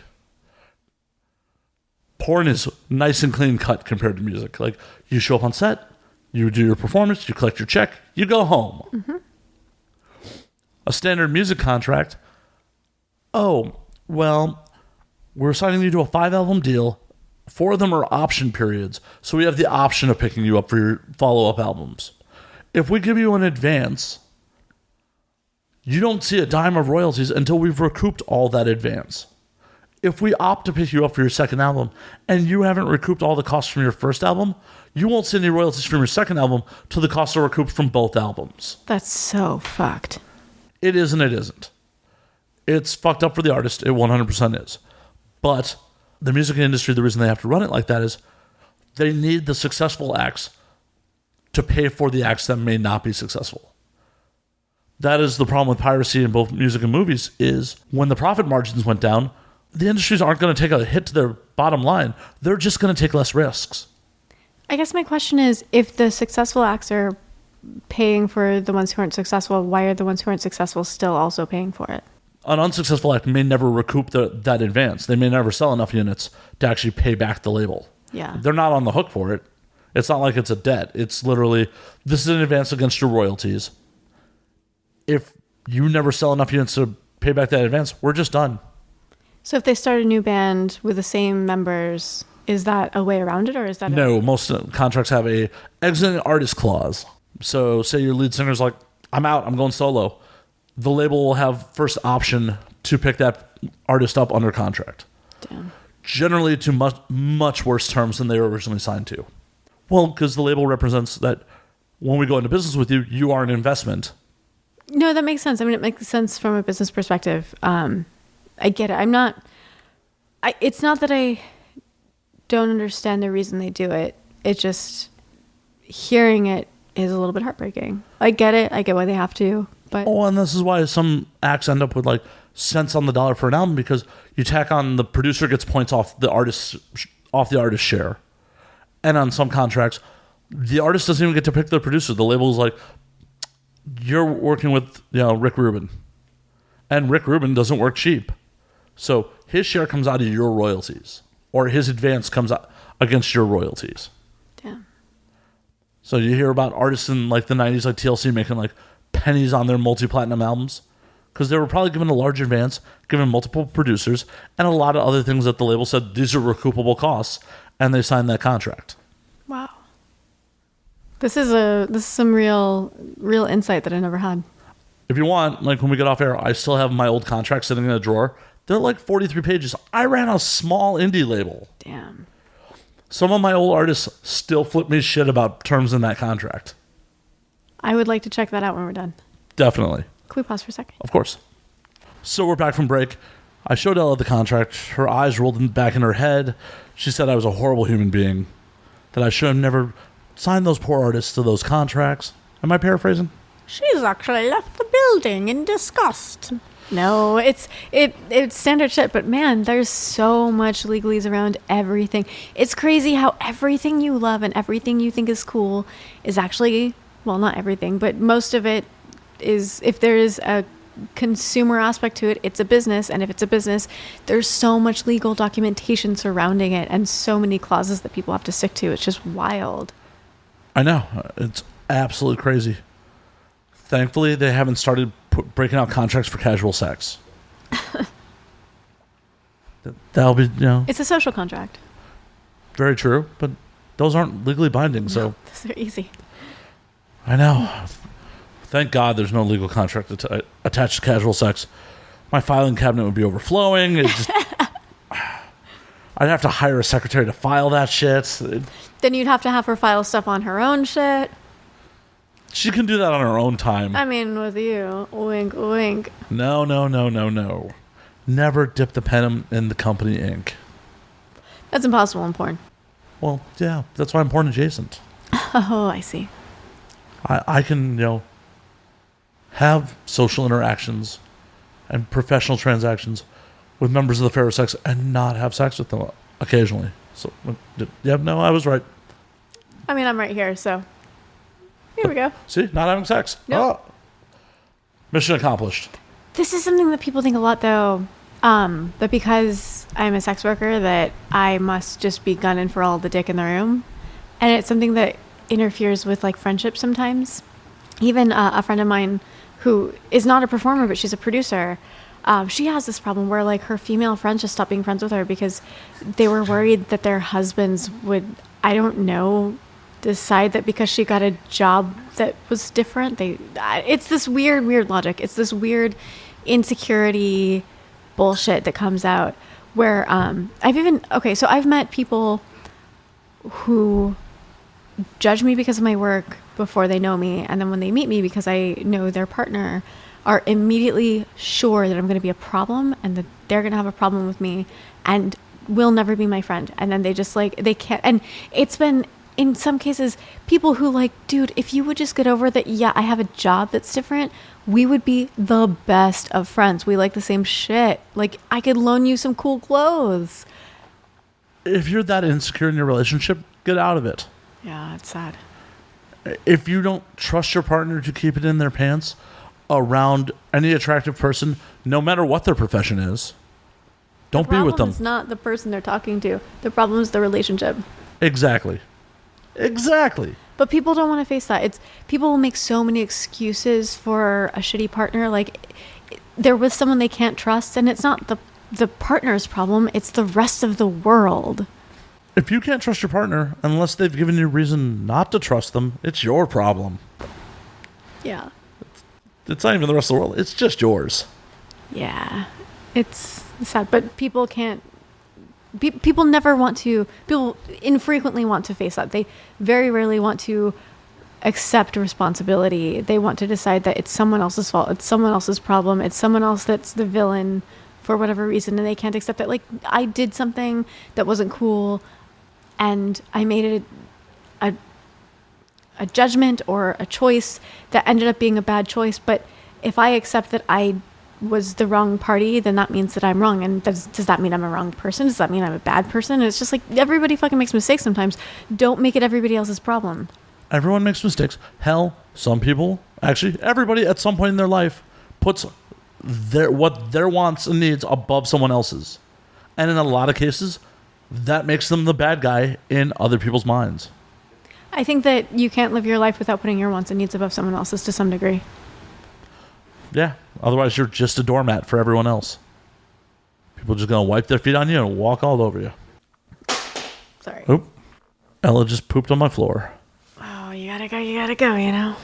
Should have warned me I would have put down a tarp. Got a camera ready. I was about to say that. See? Same. Great minds think alike. Actually, I was just having this conversation earlier. About pooping on tarps in my living room? Standard minds think alike. Great minds think very differently, and that's what makes them great. Accurate. But it doesn't quite roll off the tongue the same. Standard minds think alike. Doesn't quite have the same ring to it. And it doesn't have the same back patting effect, I think. Definitely not. Who wants to be called standard? You know, you go out on a date with someone like, I had a standard night. This was acceptable. Yeah. This was a very satisfactory experience. Was it good for you? It was satisfactory. Yeah, it met all requirements. Yeah, as much as that's not a negative. It's still not positive. Yeah, who wants to hear that? Like, just finished up, it was satisfactory. It happened. Well, it happened isn't quite satisfactory. No, that's true. I've definitely had sex that was not satisfactory, and it happened. It happened. That happens. I know, and boy, I wish it hadn't sometimes. But yeah, it's not the same ring. You know, no one wants to be a satisfactory mind. No one wants to be an average mind. We all want to delude ourselves that we are great.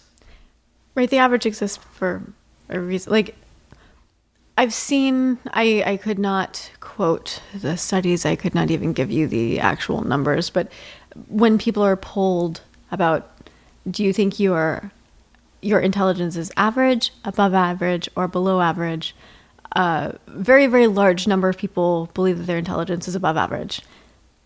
I want to say 70, 80% maybe state that they are above average. And by just mathematical facts, that cannot be true. Well, obviously, they all were dumb enough to take a poll. I like taking polls because it appeals to the narcissist in me. It's like, oh yes, my opinion is so important. You're so right for contacting me. Let me just tell you. And while we're on the topic, can I please give you my opinion on some other things too? See, my thought process is, I have a finite amount of time on this planet. You are not compensating me for my opinion. Therefore, you do not get it. Yeah. I spend a lot of time on Reddit, and that just don't hold up. Well, that is entertainment. Yeah. Well, I mean, anything's entertainment if you try hard enough, or if it appeals to you. Yeah, pressing touchstones to correspond to my happiness level with a product, not entertainment to me. Yeah. Yeah, that's fair. Or how I feel about a certain candidate or whatever else they're polling me on.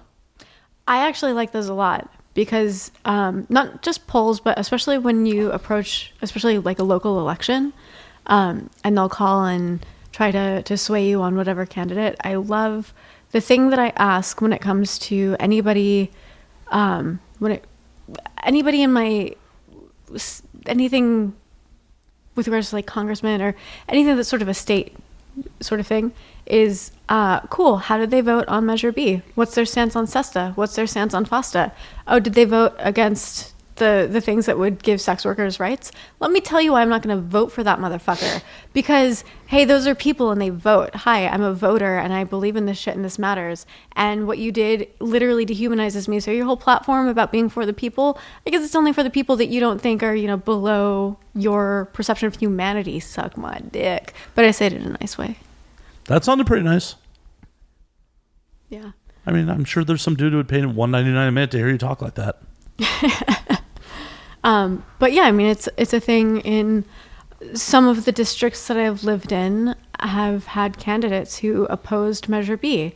And gosh, when it comes to the time of year when their proponents want to sway me to vote for them again, I absolutely hold them to it. And I will tell them and all of the people, because it's never one person. You always, if they can afford to have people calling or texting or visiting your house on their behalf, they have multiple people doing it. And I will tell every single one of them why I'm not going to vote for this person. Because if they don't regard my humanity in this way, then I don't trust them beyond that. Yeah. Should be asking, did you sign the petition for Prop 60? Did you help get that on the fucking ballot? Yes, exactly. It's crazy for the state that we live in that this sort of shit still happens. It's because sex workers are still seen as disposable people. Quote unquote disposable people that the rich and powerful regularly make use of. Absolutely. They point with one hand and they jerk off with the other. It's something I've been saying for years. I've come to realize that prostitution is only a problem for the middle class. Explain. Well, the rich and powerful regularly make use of escorts, no questions asked. And then when you get to the lower income levels of society, they're regularly making use of streetwalkers. Mm-hmm. It is only the middle class that judges, and for whatever their hang-ups are, generally don't make use of direct sex workers. I think it's fallacious to say that it's only the middle class that judges, because the upper class... Oh, no. That it's legitimately a problem, not a hypocritical problem. How many times, let's just go beyond sex work, how many times have we seen really big conservative politicians rally against gay rights?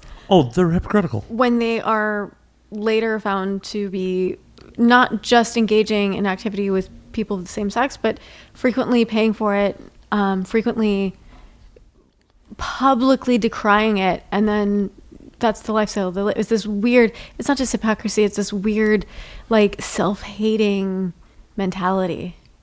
But I think it's present on every level. If it were just the middle class, like, it's easy to find one group that is the problem, but the problem is systemic. Oh no, the problem's across all groups. I'm implying that I feel the middle class is the only ones that, like, actually kind of practices what they preach, and it's possibly due to lack of access or fear of repercussions for it, not necessarily for any other good reason. Yeah. And this is just opinion and completely unfounded. Like, there has been no scientific research for it. It's just me floating between various different classes in life and sex workers I know and some well-to-do people I know. They all regularly will make use of sex workers, and they may publicly decry it or be ashamed of it, but they'll do it without even thinking about it. Where the majority of middle-class people I know, just they wouldn't make use of a prostitute for various social, economical reasons. And then a lot of poor people I know, it's a hard life. You need relief. I think everybody needs relief in some way. True. Obviously my perspective is more geared on the porn spectrum, the porn realm. Oh, everyone watches porn. Everyone. Pretty much everyone watches porn, and especially the people who are creating these huge campaigns around it. So frequently, it's people who have overcome a porn addiction, and I just think that this is, scientifically unfound, and frequently based in hypocrisy and in this weird puritanical self-shame around sex and around porn. Like, the people who typically are diagnosed or who are very outspoken about having a porn addiction almost always come from conservative backgrounds. Well, yeah, because the rest of us just call it fun. Yeah, and it's just this, there's these huge campaigns about it that I'm not even going to talk about. I'm not going to name them because I don't even want to give them that credibility. But they have these huge campaigns about how terrible porn is, and it's like, you think that you're advocating for these poor, broken women in porn. I get it. Before I started doing porn, I was such an asshole.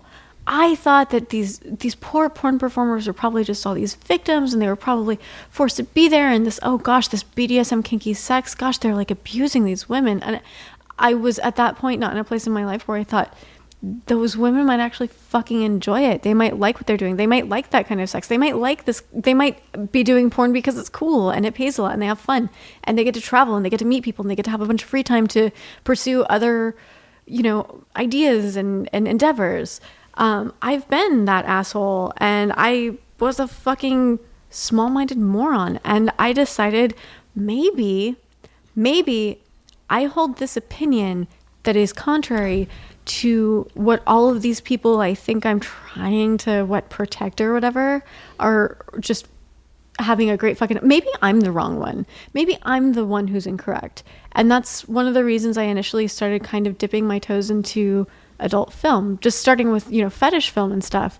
The first shoot I ever did was hardcore bondage, fully clothed, smiling girls wearing cute little outfits from Forever 21 and pantyhose, but like in cages and suspended from the ceiling and all this shit. And I was like, well, this seems scary a little bit, but also not beyond my personal boundaries so much. So maybe I'll just try it. And if it's terrible, I guess that'll maybe confirm some of my beliefs, which obviously is not a great approach. But I gave it a shot, and oh my God, it was the best thing ever. I was more respected on the set than I was in my day job as a librarian, which I had to get a fucking master's degree to do. And I made more in an hour than I made in a day doing that. And I realized, like, wow, I was just super wrong. Like, I was just super wrong about this thing. And I think that's sort of the mentality that people bring to, especially when it comes to the idea that porn performers are victims. A lot of women, I think, come at it from this idea that, well, I would never do such a thing. And if I did that, I must be in the worst possible case scenario in my life. I must be so just in such a terrible position to be coerced into doing something like that. And they just don't consider that their experience isn't universal, that the thing that you find to be your very worst possible day is like a pretty fucking cool day for me. And anecdotal evidence is not fact. And it also silences the voices they claim to protect. And this is something that we see with the AIDS Healthcare Foundation. They claim to speak for performers. This is the group, I'm sure your listeners have already heard this a million times. I'm just going to say it again. This is the organization that has brought forth most of the legislation, at least in California, against the porn industry. And they are the most fucked up assholes because they literally have claimed to speak for us because we don't have voices, while we are present in the room with them using our voices to explain to them they're fucking wrong. Or picketing their offices. I fucking led that protest. I was one of the leaders of that protest. I was one of the people. I don't want to be a dick. I was one of the people who was on the fucking megaphone fucking rallying people to come in and protest outside of their fucking offices. And that asshole, Michael Weinstein, wouldn't even... I mean, I don't blame him for not wanting to come down and have a conversation with us. We were not a very welcoming crew. But we wouldn't have been there if he had ever listened to us. I literally held a press conference and invited him to have a conversation with us. I've called in when AHF has held these rallies publicly, and there's, on the radio, sometimes they'll allow people to call in and voice their opinion. I've called in and I've been like, hey, I'm a porn performer. You're super wrong. Everything you're saying is wrong. What about, and I list all the reasons why their legislation du jour is something that will literally hurt me and harm me and bring harm into my life. And they fucking hang up on me. This happened around Prop 60. But what happened was the people who heard the snippet of my phone call before they cut me off started asking questions and kind of turning around a little bit, and it was awesome. But this is the thing. The people who claim that they need to speak for us, you don't help a marginalized group by speaking for them. You help them by giving them a voice and allowing them to speak for themselves. 100%. 100%. AHF is not a good organization. I think I can get away with saying that I don't think they're a good organization. I think they're fuckwads. Well, on top of it, they were funding, anti-construction props in Hollywood. Which is a super great use of their funding when they claim to help people who have or are susceptible to HIV. I'm curious how they maintain their non-for-profit status doing stuff like that. They fucking shouldn't. Furthermore, they're very against PrEP. They're very opposed to PrEP, which is pre-exposure prophylaxis, which is something that, especially in high-risk communities, would prevent people from contracting HIV, because it's been, like, Michael Weinstein called it a party drug. He compared this thing that would literally prevent large groups of people from contracting HIV to, like, doing MDMA when you're at a rave. Well, yeah, because if people don't contract HIV, they have nothing to draw funds for to fight. Exactly. Fuck. Yes. Again, I feel like if you're listening to this podcast, I don't need to sway your opinion. I do. Every last one of you. I'm going to come to your house and tell you how right I am. You're so right. You're just super right. Oh, stop it. That sounds sarcastic. I actually do. I genuinely agree with you. Oh, my nipples were smiling again. Oh, are you uncomfortable? Do you need an ice pack? No. Maybe. Maybe. No. It's a strange day and age. Like, sex work is, on one hand, probably the most socially acceptable it's ever been. But also, on the other hand, people are lashing out at it almost more than I can remember. More light that there is on it, more people are lashing out on it. Right. We live in weird times.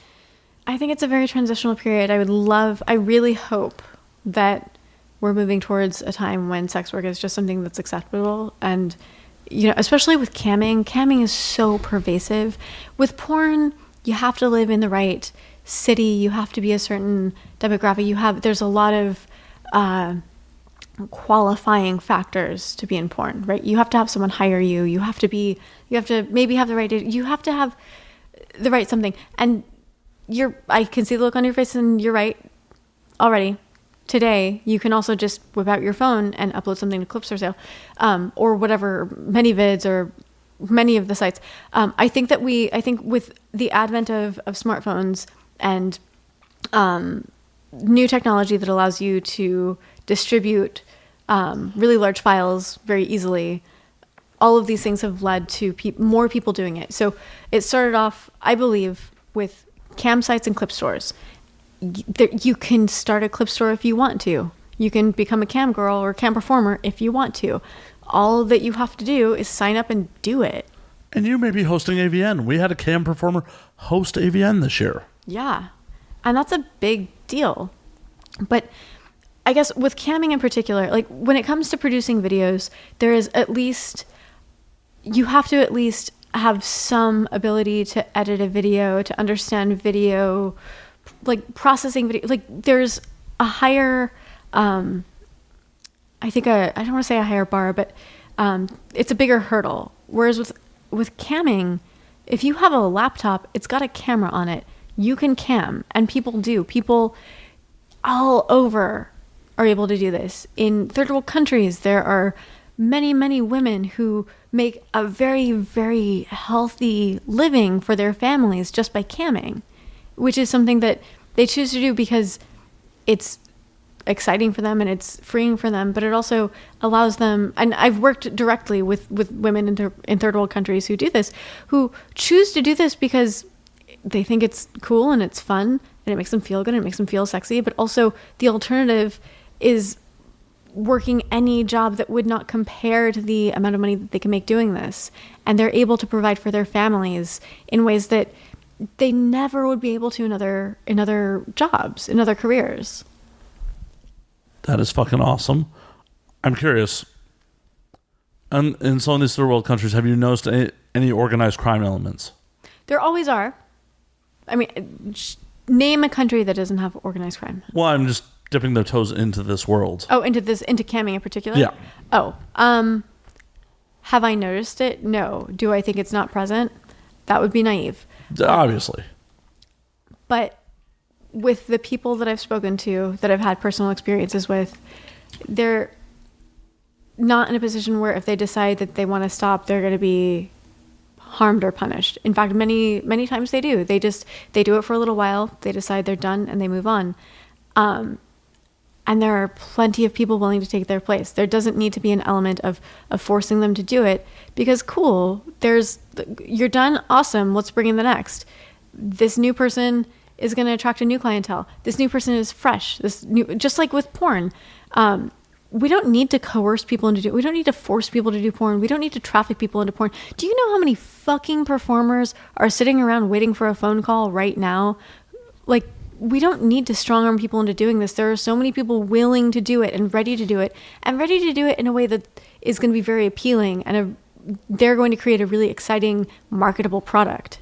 Well, and this is part of the reason that we should be decriminalizing, because more and more it's decriminalized, harder and harder it would be for any organized crime to get involved with anything. Absolutely. Decriminalization, I think it's really great that you bring that up. A lot of the time people are just like, oh, let's have legalization. But when you listen to sex workers who are in escorting or prostitution, that's not what they want for their own safety. They want decriminalization. There's this interesting discourse that I've been privy to that I think is really, really good to know, that in some places, when someone is arrested for prostitution, especially like street prostitution, they're asked, are you doing this because you choose to, or are you being trafficked into this? Because if you're being trafficked, we have resources for you. We're going to help you. We've got ways to support you. But if you're just choosing to do this, then you're a criminal and you're probably going to go to jail. So if you're someone who gets picked up for this and your options are to say, yeah, I'm totally being trafficked, help me, versus no, this is what I want to do, show me the cell, it's pretty obvious what you're going to say. And so the statistics that we have surrounding trafficking are completely flawed, because what are you going to say? How is anyone going to answer in that scenario? Especially if you're someone who's in this line of work in the first place. You're not exactly someone with a lot of resources at hand to begin with. And heaven forbid you have children. Oh, God. I have a kid at home? No fucking way am I going to spend a night in jail. No, yeah, I was forced to be here. What's up? I don't know. I just fucking work here. Right? Like, police officer, you got to let me go. Otherwise, there's going to be trouble. And what that does furthermore is the people who are actually being trafficked then lose, like, those resources get diluted. For people crying wolf, essentially. Yeah. And if we just didn't make them do that, if we just decriminalized it so the people who were actually being forced into it and actually being coerced into it and actually being trafficked could be the full recipients of the resources available to them, because the people who aren't don't need to, put on airs about it. Well, and a little more regulation may not be what the industry wants, but it couldn't hurt the industry. There's no mandatory testing in escorting, but if there was, they're licensed in mandatory testing. Who really has a problem with that? Well, plenty do. Oh, I'm sure, just because they just don't want the government's hand in their vagina. Yes, I think that there's a much larger discussion to be had. It's not one that I'm prepared to get into right now. All right, we can table that. Yeah. I don't want to fight fights that aren't my fight, and also fights that I'm not fully conversant on. Fair enough. Because if I start having a discussion about something that I haven't done effective research on, that I might just misrepresent the perspective in the first place, and I think that would do more harm than good. Very admirable. My audience knows that I misrepresent things all the time. I just talk right out of my fucking ass. There are regular disclaimers that, I actually don't know shit, so you should take everything I say with a grain of salt. That's cool. I'm pretty much just knowledgeable in whiskey, cigars, audio equipment, and barely that. A couple other things here and there, but yeah, for the most part, you should take anything that comes across the air on this podcast for entertainment purposes and not to heart. Don't take diet tips from me. Don't take sleep advice from me. Definitely don't take sex advice from me. Just don't take my advice to heart. Don't do it. I mean, you can, just don't do it. I am not liable for what happens if you do. That's a great disclaimer. Back to the legalese. Should have been a lawyer. Then maybe my parents would have been proud of me. No. I live for their fucking approval. Shit. I think you're a fool if anyone lives for anyone else's approval. Yeah, you're doing it wrong. Yeah, it's your life. I have a bunch of friends who are obviously not happy in where they are in life at the moment. I'm like, so why don't you make a change? Well, my family's here. And this is parents, siblings, not wife, children, family. Mm-hmm. Whose life are you living it for? Them or you? Yeah. Yeah, I feel that. Look, if I'm not in their shoes, I'm not going to tell them how to fucking do their own dance. I understand that there are situations that make it hard for you to change your situation, but I can only speak from my own experience. And I have failed so many ways. In fact, I make it a professional choice to fail. I want to fail. I want to fail so hard in every direction and then learn from it and then throw away all of the dumb mistakes that I've made and keep the stuff that worked and then move and pivot to that and then fuck up a bunch again and fail again every which way and then figure out the right thing from there and just throw shit away. Just hold on tightly, let go lightly. Hold on to it while it serves you, and when it stops working, fuck it. Move on. Damn right. Damn fucking right. If you have an easy ride and you don't have conflict, failure, you're never gonna advance. You're gonna just be stagnant. Comfort breeds stagnation. Right. Oh gosh, I read a book on that. Shit. I wrote a book? I read a book specifically regarding this. They used a bunch of really silly coined words. I don't know. I have to pee. I'll come back to it. All right, we'll pause for a sec. We're back from yet another pee break. Apparently, Ella's bladder very small. In a book by the senior editor of Wired magazine, I literally, apparently in that interview, called myself a pee monster because I had to stop and pee so many times during that interview. It's in writing now. Well, now it's recorded. There we go. It's everywhere. We just got to get it video, and it's on pretty much every medium. Yeah. Next time you do the show, I'm just going to buy you diapers. And then profit will be made after the show. Yes. I've done all of that porn. I've done all of those things. It's already on video. Whatever. Oh, I'm not going to film you in the diapers. I'm just going to sell the diapers afterwards. Awesome. Cut me in. All right. I mean, that's only fair, right? Unless you sign one of them contracts. Oh, tricky contracts. Dirty contract magic. Make a diaper of the contracts. I'll show you what I think. But so we were talking about how Stagnation is bad. Yeah. There's a book called Anti-Fragile. Did you Google that on the toilet? No, I remembered it right because he uses this term called fragilista, and it's like, okay. It sounds like snowflake. It is very much that. The book is pretty good. There are a lot of really good ideas put forth. Some of it is just like, all right, dude, I get it.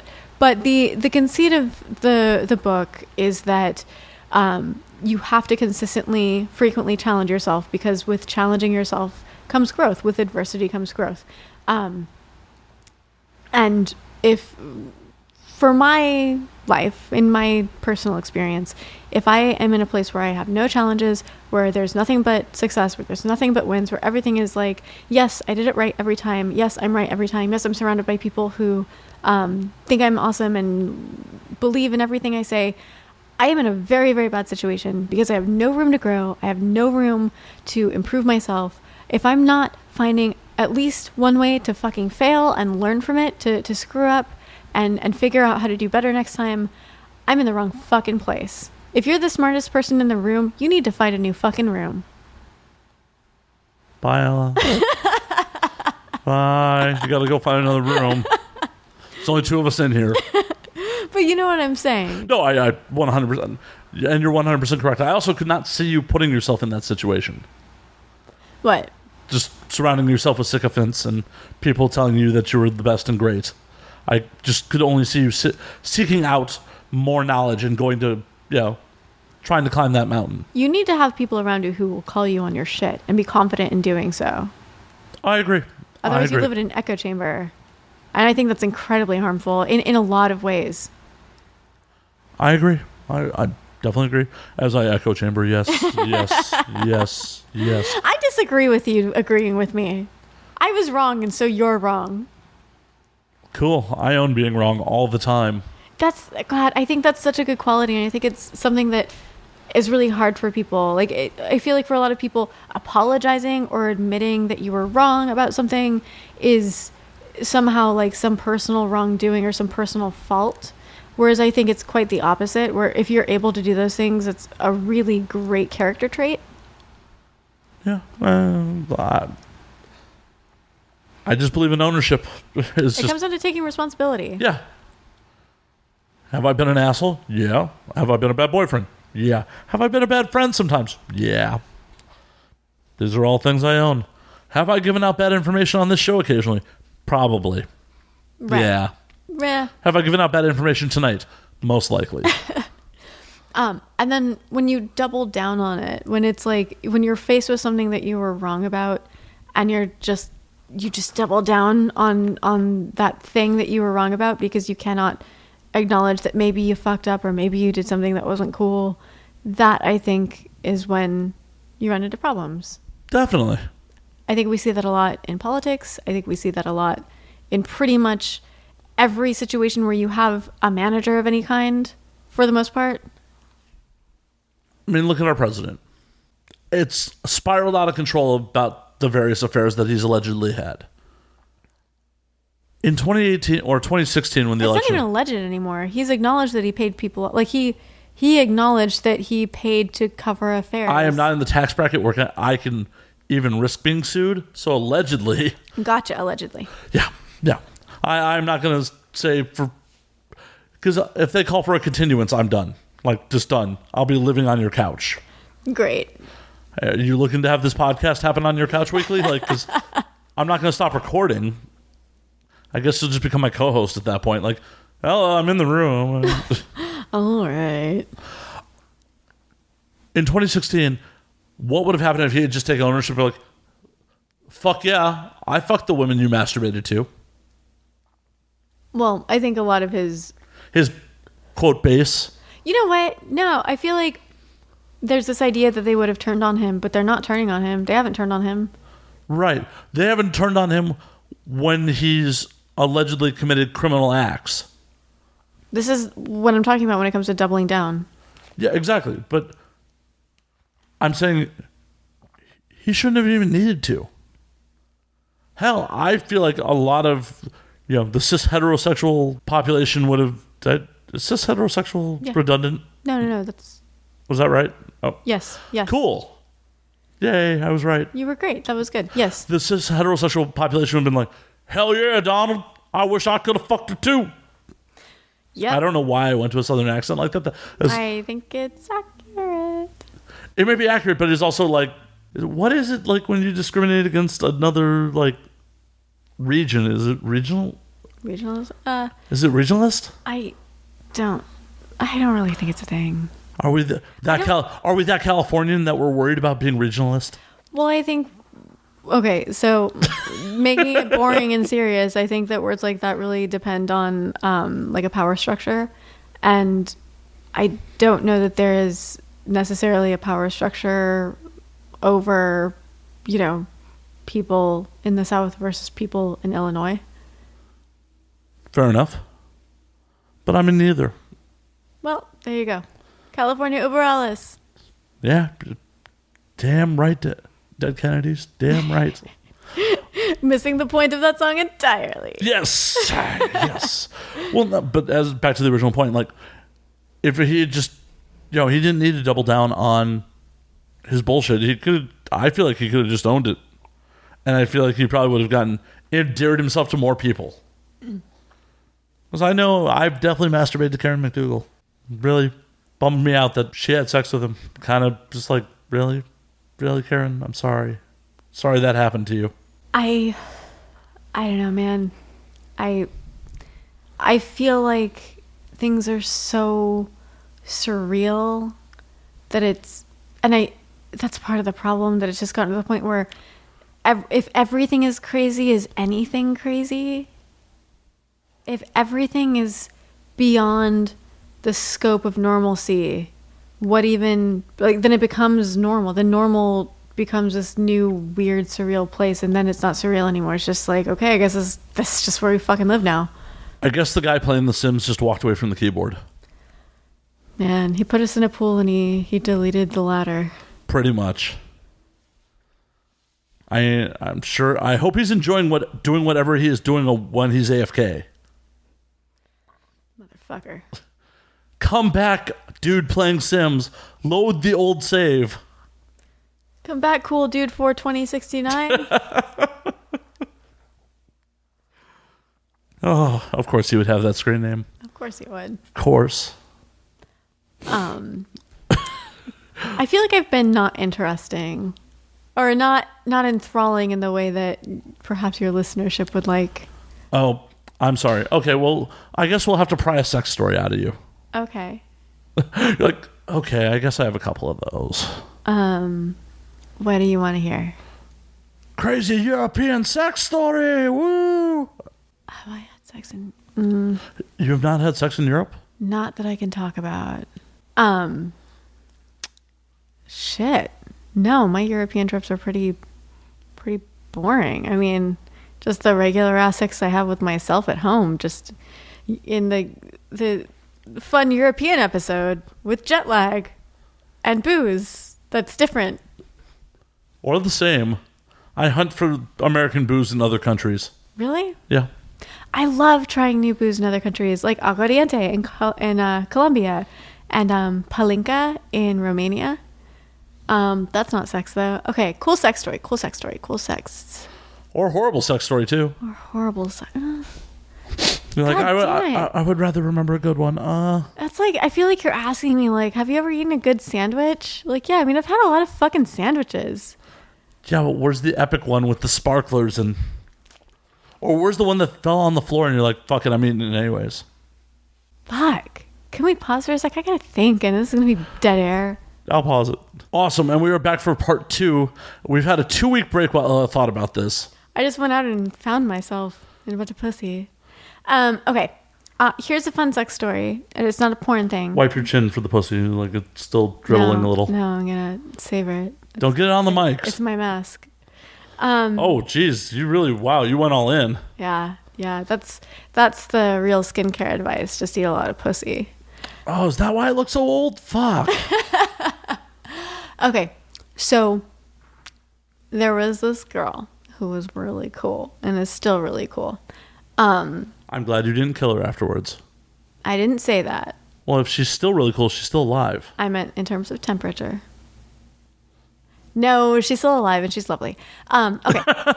So, I'm hanging out. I'm wearing this super cute dress. It's a holiday. I'm at my friend's holiday party. I'm fucking feeling myself. I have my hair all cute, my makeup all cute, and this adorable dress that I fucking love. I go to the party and like I see this chick who is banging hot. Like, wow, holy shit. She's wearing the same fucking dress in a different color. And I'm like, I walk up to her. She's getting like some pie or something. In fact, I think it was pie that she made herself. And I'm like, hey, nice dress. Wanna fuck? And she turns and she looks at me and she's like, oh, Ella, I know you. And it turns out we had met before. We met once at AVN. Not a performer, but just a really cool, hot, awesome chick. And she was like, yeah, I do. And I was like, it worked. Holy shit. You know, that super doesn't work for dudes. Well, this is because you're not wearing the right cute dresses. Well, then apparently I gotta wear the same dress as you next time and just be like, hey, random girls, see, dress. And they'll be like, oh, but Ella's wearing that dress. Uh-huh. So I go up to her and I'm like, hey, cool dress, wanna fuck? And then I realize, oh, wait, I know this chick. Holy shit, she's actually someone I've been incredibly intimidated by in the past because she's fucking gorgeous and fucking smart. And I'm like, oh, fuck, what did I do? I don't know. Fuck, can I do? Oh, wait, no, I fuck for a living. I do lesbian porn for a living. Yeah, I think I'm okay. So we end up hanging out, picking up cupcakes, going to another party. And then I'm like, is it real? Because when you're femme and you like to fuck girls, sometimes girls will be like, oh yeah, haha, let's fuck. Oh wait, no, you actually want to fuck women? That's weird.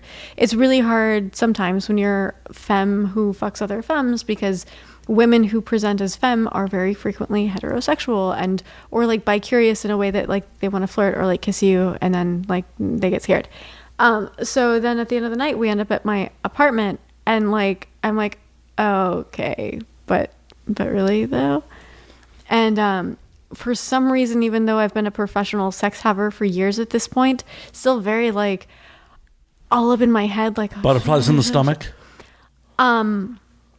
We end up having fucking rad ass fucking sex. And then I'm like, okay, well that was cool, but she's gonna like, it's cool. Like that was a nice night. That's probably it. And then she ends up still liking me afterwards and still wanting to hang out with me. And then we end up kind of having a thing afterwards. And I basically used the pickup line, hey, nice dress, wanna fuck, to date someone for a very long period of time. Someone who's really hot and really smart and really awesome at sex things. And like, I feel like I just like twisted off a Coke bottle top and won $1 million or something. It was like the coolest, weirdest shit. It's something that, again, I have a lot of weird sex and I have a lot of porn sex and I have a lot of whatever, but this is one that has stuck with me as like, wow, that happened. I did that thing and that was cool. That is pretty awesome. Disclaimer to the audience at home, unless you look like Ella, don't try that pickup line. I know for a fact I tried that pickup line a couple times in high school. It doesn't work. Well, yeah. I think it really comes down to the dress. Yeah, probably. Probably. The dress does make the man. Exactly. I don't know. I haven't been performing for a few years, so I haven't had like the rampant fun crazy sex stuff. I've mostly just been doing boring tech stuff at home and doing corporate stuff, and it just doesn't lend to the same fun sex stories. And they're there. It's just like I was saying before, when everything is crazy, nothing is crazy. There were so many years of just like stories that were so new to me and so different and so wild and so crazy that at this point, I don't know if I'm jaded or if I'm just used to it. But it's just nothing stands out to me anymore. If you started asking me, if we had like a really long conversation privately, I would probably come out with some crazy shit, but I don't know. No, I totally get the jade thing. Like I was talking about it on a previous episode. Like I was at a party recently where the chain of girls eating each other out, like human centipede style, but flipped. Yeah. And I'm just kind of like, meh, phone. Yep. It's just like, oh, okay. Business as usual.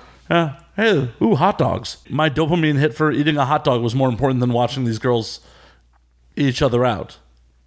Yeah, I mean, when you've seen it and you've gotten to see like different camera angles, getting to see it from one camera angle is like, okay, well, I saw it. Cool. Yeah, it's just where I'm at with sex acts. Like, I'm not going to be involved in this. Don't care.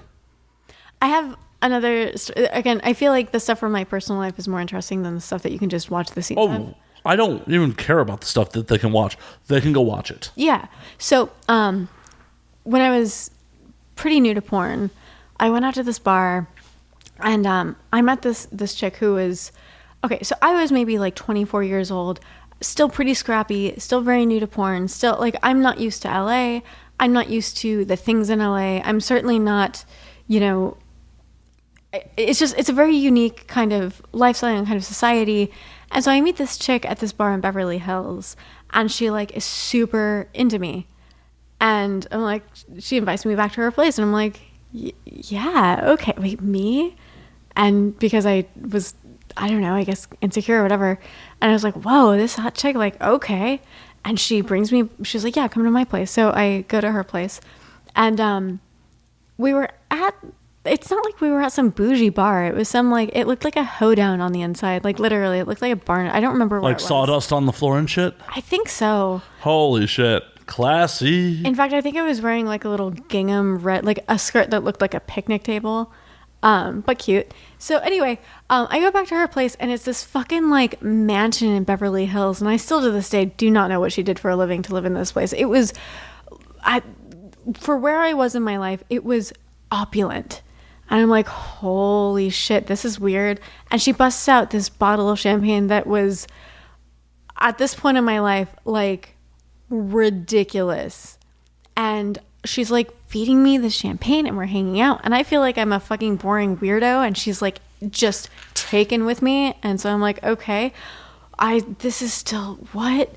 And so we end up going to her bed, which is this beautiful like white linen, like crazy thread, like really beautiful white linen bed. It looked like a bed from like a fairy tale, in this bedroom that you could see all of LA. You could just see, like, it was just this, for me at this time, it was insane. And this girl wants to fuck me on this bed? Okay, yeah, let's fucking do that. Yes, please. So we start fucking, and it's just awesome. It's fucking, she's cool. She's a caring, giving, excellent lover. We have this fucking amazing kinky ass sex, and I'm going down on her. And like, I look up at her, and she gets super fucking weird and super awkward. And she's like, oh God, I'm so sorry. And I'm like, what? She's like, oh, sweetie. And she starts touching my face, and she's like, oh God, I think I might have started my period. And I was like, oh, whatever. Okay. And she's like, and so at this point there's blood all over this beautiful fucking white, expensive linen bedding. I bet she can afford to have it cleaned. She probably fucking can. But from my perspective, I'm just like, oh shit. And she's like, oh wait. I think you have a nosebleed. I got a fucking nosebleed in this fucking rich ass opulent Beverly Hills mansion, fucking this woman who was like a fairy tale sex experience on her bougie ass $1 million fucking bed. And I'm just sitting there like, oh wow. I didn't fuck this up, but somehow I still fucked this up. And I'm like, I guess I should go now. And she's like, no, come on, we'll just go finish in the shower. And I'm like, okay. And I just felt so mortified. And so we go to the shower, and she like cleans off all the blood off of my face and off of fucking everything. And she's like, here, let's keep fucking. And we keep fucking, and it's amazing. And then we're done. And she's like, okay, well, thanks. That was great. And I was like, cool. Bye. I don't know her. I don't know her name. What's a little blood between friends? Yeah, for sure. I mean, it was very... she didn't know who the fuck I was. That could have been a thing. I don't know. In any case, it was both mortifying and ridiculously hot and very memorable and very embarrassing. It's pretty fucking amazing. I'm curious. Do you know how many people you've had sex with where you don't know their real name? No. Do I know how many? Yeah. No. I don't know how many people I've had sex with because I think numbers are stupid and keeping track when you fuck professionally is, I don't know why. Well, I know some people who actually keep up a database of all their scene partners. Yeah, I know. That wasn't really something that occurred to me until I was too far in to ever... Yeah, like, giant gap here. Yeah. Yeah, it by the time I thought, oh, maybe I should try to think of numbers or names or whatever, I was just like, it's been years. It's been a lot. I still see scenes sometimes when I don't even realize that I'm in them and I don't know who it was with and I don't remember anything about the day. I remember the outfit maybe. Are you starting to diddle yourself and be like, oh shit, that's me? Personally, I don't really jerk off to porn because there's too much of a chance of seeing my friends and that it just takes me out of the moment. It's not that I don't think they're hot. It's just I'm like, oh, hey, it's you. Well, that's why I go for European stuff. Oh, there you go. Like, don't know many European performers. If I start breaking out international, man, it's going to get really rough. Mm-hmm. Well, no, it was just something I thought about recently. I'm like, oh, I've definitely had sex with a handful of people where I'm like, I didn't know their real name or I didn't know their name at all. Yeah, I feel like there are times when that's important and there are times when it's not. I agree. And pretty much however it pans out, that's the level of importance it was. Because if it was truly important, I would have inquired. There you go. And also in porn, like, I don't want to know your real name. I don't want to risk saying your real name. I have a few friends in porn who insist I call them their legal name, their real name, and they call me the same. And it's like, this is cool. But then we go on set and I'm like, hey, I'm not supposed to call you Shaniqua right now? Shit. But it's a thing. And off camera, we'll still use our real names. And I'm like, well, maybe I don't want to call you your real name right now because I don't want to risk saying it in the scene and then fucking it up. And then we have to stay here for an extra hour. So it just makes it complicated. So just in general, with my friends who use a pseudonym, I don't need to know your real name. Unless I'm writing you a check, like, I don't need to know it. It's not my business. The name you give me is the name that's your name. As far as I'm concerned, that's all I need. Fair enough. That makes actually much more sense than I ever gave thought to it.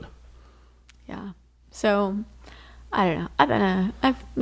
I guess that was just a societal norm that I thought was a little odd. You know, because society says that we should know the names of the people we have sex with, right? I mean, I guess so. So it was just one of those, like, societal norms. I was just kind of like, oh, yeah, definitely. So I was curious, but the way you break it down, that makes perfect sense. I mean, it's worked for me. I'm not staying up at night wishing I remembered the name of that person I banged in 2012 who I would never talk to again. Like, I don't care. Here's the thing. The only time it matters is when they friend you on Facebook and you're like, oh, hey, how do I know you? And they're like, well, which is not isolated to Facebook. I've had this fucking experience at adult conventions when I'll see this hot banging chick and she's signing autographs and I go up to her. I'm like, girl, you are beautiful. You're so gorgeous. We have to work together. And they're like, yeah, Ella, we have. And I'm like, oh, fuck. Especially if I ask them their name in that whole dialogue. If it happened once, that would be embarrassing. If it happened twice, that would be mortifying. Whatever comes beyond that, because it's happened several times. So you gotta learn the pro move of look at the placard before you start the conversation. Yeah, or if you're just talking to someone, like, at a club, at a congregation, at certain events where there are a lot of porn performers, porn stars, and they're not wearing name tags. They're just wearing, their cute outfits. It's hard to find a way to get their name unless you have someone on hand who you can introduce them to so they can get the name for you, which is cumbersome. I always like to have a wingman who I can be like, this is my buddy. Yeah, that's the way to do it. damn, it keeps happening. Because at this point, I don't really socialize I don't socialize much at all, to be fair, but I especially don't really socialize much amongst adult performers. Parties where, like, porn star parties have never really been my thing. It's always a little overwhelming, and I just don't really thrive there. So when I do find myself in those situations, I run into people I haven't seen in years, and they're like, "Oh, Ella, yeah, I mean, we've worked together." And I'm like, "Yeah, oh gosh, that was so cool." And I cannot place them at the moment or after or ever. And I could run into them again tomorrow, and I still wouldn't remember that we had that weird conversation. It's just cyclical. Well, what you're telling me is they need to step their game up and blow your mind so you don't forget them. That's very generous of you. What I'm thinking more is that I'm an asshole, and I need to maybe make an effort to remember the people whose fluids I have on my person. Well, then I'm very honored. You've never had any of my fluids, yet you seem to remember me. Yeah, it's really nice to hang out with you again, Max. You too, Ellen. You too. I think on that note, we're going to wrap for the evening. Excellent. Thank you so much for having me. Of course. Ellen Danger, where can we find you on social media? You can find me on Twitter and Instagram at Ela Darling. That's ELA Darling. Check out pvr.fun for this really rad-ass VR headset that I am super psyched about. And if you follow me on social media, you will find all of the cool new shit that I'm working on. Also, Pornhub Awards. I will be hosting the red carpet. It will be broadcast in virtual reality on the Pornhub site, so you should check it out. Awesome. That is absolutely fucking awesome. And as always, you can find me at Matt_Slayer on Twitter, Matt Slayer on Instagram, Matt F. Slayer on Facebook. You can find the podcast at And Now We Drink on Twitter, And Now We Drink _ on Instagram. I do this read way too fucking often. That's why I get into radio voice. That's great. Thanks. Thanks, Matt Slayer. No, well, that's not a good radio voice. Thank you, studio audience. Yeah. I don't know where that came from. It came from the heart, darling. Oh, there's my radio voice. Oh, that's the phone sex voice. Or the vivid radio voice. Yeah, that's it. That's where it came from. And goddamn, I wish I hadn't been drinking so much, because Daisy Ducati came up with an amazing sign-off the other night that I cannot remember at this moment. So just cut it in. Till next time, Daisy Ducati sign off.